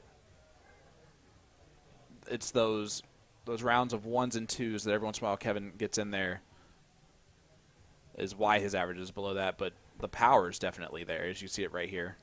He's been aggressive, too. And nothing wrong with little 8. He's going to go ahead and build a snowman. Big 8 there from Kevin Yasenchek. I like that one. That was really good, actually. Seems like one of my lines. Jason Watt now going to try to grab another number, but this is definitely favoring these Ohio boys in this moment. He didn't want to grab the 1s. He's not going to get a lot of points off of that one. Only 2 18s. Yeah, this is going to get to a 1-1 score line if Joe... If Joe grabs the 18s, I already feel like it's there. Yeah, I'd say a 6 mark is more guaranteed, but I think that you're right. There's no such thing as more guaranteed. You can't guarantee more. If it's guaranteed, it's guaranteed. I know this. I'm an English teacher. Your argument was good, and then you ruined it with that Fugazi there in the end. Good 7 there from Luke, but Yasenchek just needs to grab these 2 16s, and they can move on. Still needs to grab 2. Might take all 3 darts. Might not even happen this turn. You don't want to accidentally let them into the leg. A leg that you're kind of stomping in. I would bail on the 16 here. Yeah, 100%. Because you know that if they get the point lead, they're going to try to grab at least one of your numbers. He stays. He does grab And the he close and hits last, so never mind. He knows what he's doing. That's a yes for you. Jason Watt going to try to bet the 15s. And here's the thing. If you get 5, you get the point lead back. It at least adds a dart. You're trying to play for an outside opportunity to get a shot at the closes. Not in this turn, but for your partner. Mine's 7. Good shot there from Watt. BDG uses all 3 of his darts effectively.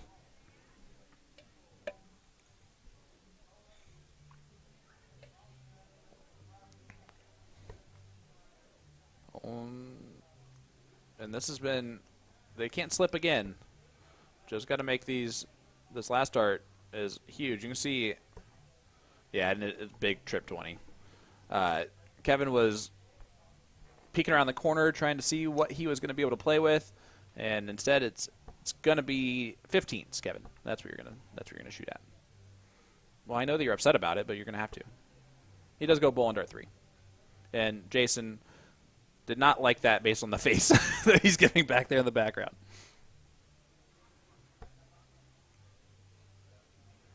I'm just still thinking about the I beard can tell. incident. I can tell. That's what I was thinking about this whole time. The beard incident? Yeah. The smell or the pole? Yes. Everything that happened within that 30-second window was insane. I mean, to me, the only insane part was the pole because that's the only thing I didn't actually ask for. That was non-consensual. The smelling of the beard was fine. Non-consensual that quickly became very consensual. He never really saying the matter. Watt looking for a lot of bowls here as we still try to A lot get of through bowls leg here? number 2. Because, like, his name's Watt. He needs a lot. Does find 3. Joe Hedrick onto the Bulls now to try to hit 3 of his own again. Still be down in points if he does that, so he's going to want to get the point lead. And did we lose autofocus on the player cam? considering it's already refocused, I would say no. Never mind. That's not what I meant to say. You know what I meant to say. Double. Does find the double. Let's go to a last league decider for all of the Marbles. shampoo and conditioner that these guys could win. They're going to give it all to Jason, though. That is true. As you can see, Luke doesn't need too much. He washes his head with Nair. I stole that from a Just comment. used a joke. I used a joke from the comments for sure.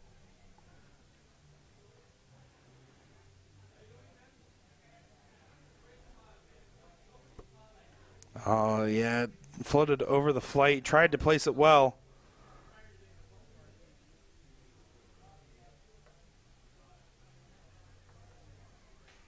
All right, here we go. It's going to be Kevin Luke. Some call him the lefty Michael Jordan. And some call him Kevin Luke. Starts off well with a 5. Good opener.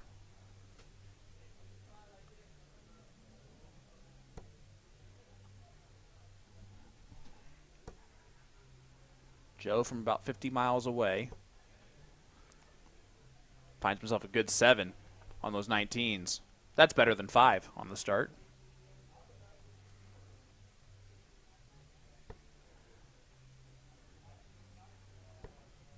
Watt trying to find a big trouble of his own. Does not do so. Opening here for Yasenchek, who has been super aggressive on closing, and I fully expect him to go 20s here. You agree? Yeah, I mean, that's what I would fully prefer him to do. I don't think he's going to be afraid of the opportunity. Last time he was left with it, he ended up turning it into a 7-mark opportunity. In this case, just going to be doing the classic 1-2-3 punch, but still a big punch nonetheless. Yep, good close. Didn't want to do it in all 3 darts, but the job is accomplished. Luke not going to punish. Even the 5 there. The last dart was the treble, which was the big deal, and you see Watt gives a my fault sign to his partner. Hedrick going to look to point first on the 19s. Now he's going to stay all day long, even with a treble. I bet he stays. Now he needs at least. Oh, not going to even get the point lead. Yeah, the opportunity absolutely handed to Jason Watt. 2 19s on the grab, then switch over to the 18s for more points on the pad. Right now, Jason Watt, Kevin Luke liking this position, but they have to do a lot more to guarantee this position. When what has been and while I'm not surprised by any means, I just didn't expect it to be this even between these two teams. There doesn't seem to be much separating them. Not much at all between these two. 3-5, 3-7 in this leg. There's a 0.2 difference in the averages overall, actually favoring Yasenchek and Hedrick. Did he just bail out plan on the 18 and get it closed right away? Because that is insane. He did. Did he get 7? Kevin Yasenchek. Wow. Big darts. What an absolutely massive shot there for Yasenchek. That was such a big shot that even Kevin was shaking his head at it. And Joe's like, oh, well, great darts.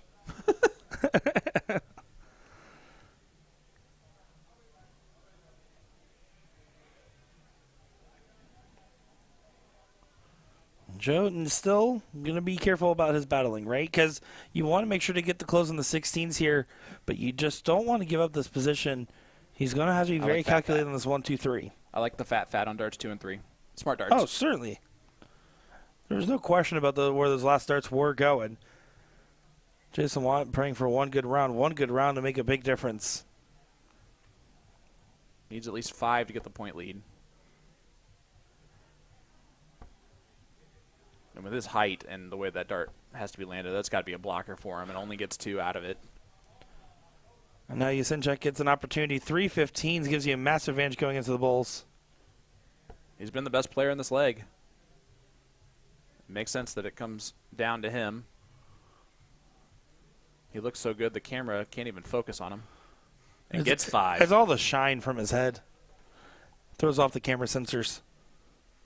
And Kevin is going to angrily shoot at least 5 bowls. Gets 4. Oh, he got 5. He got the point lead back.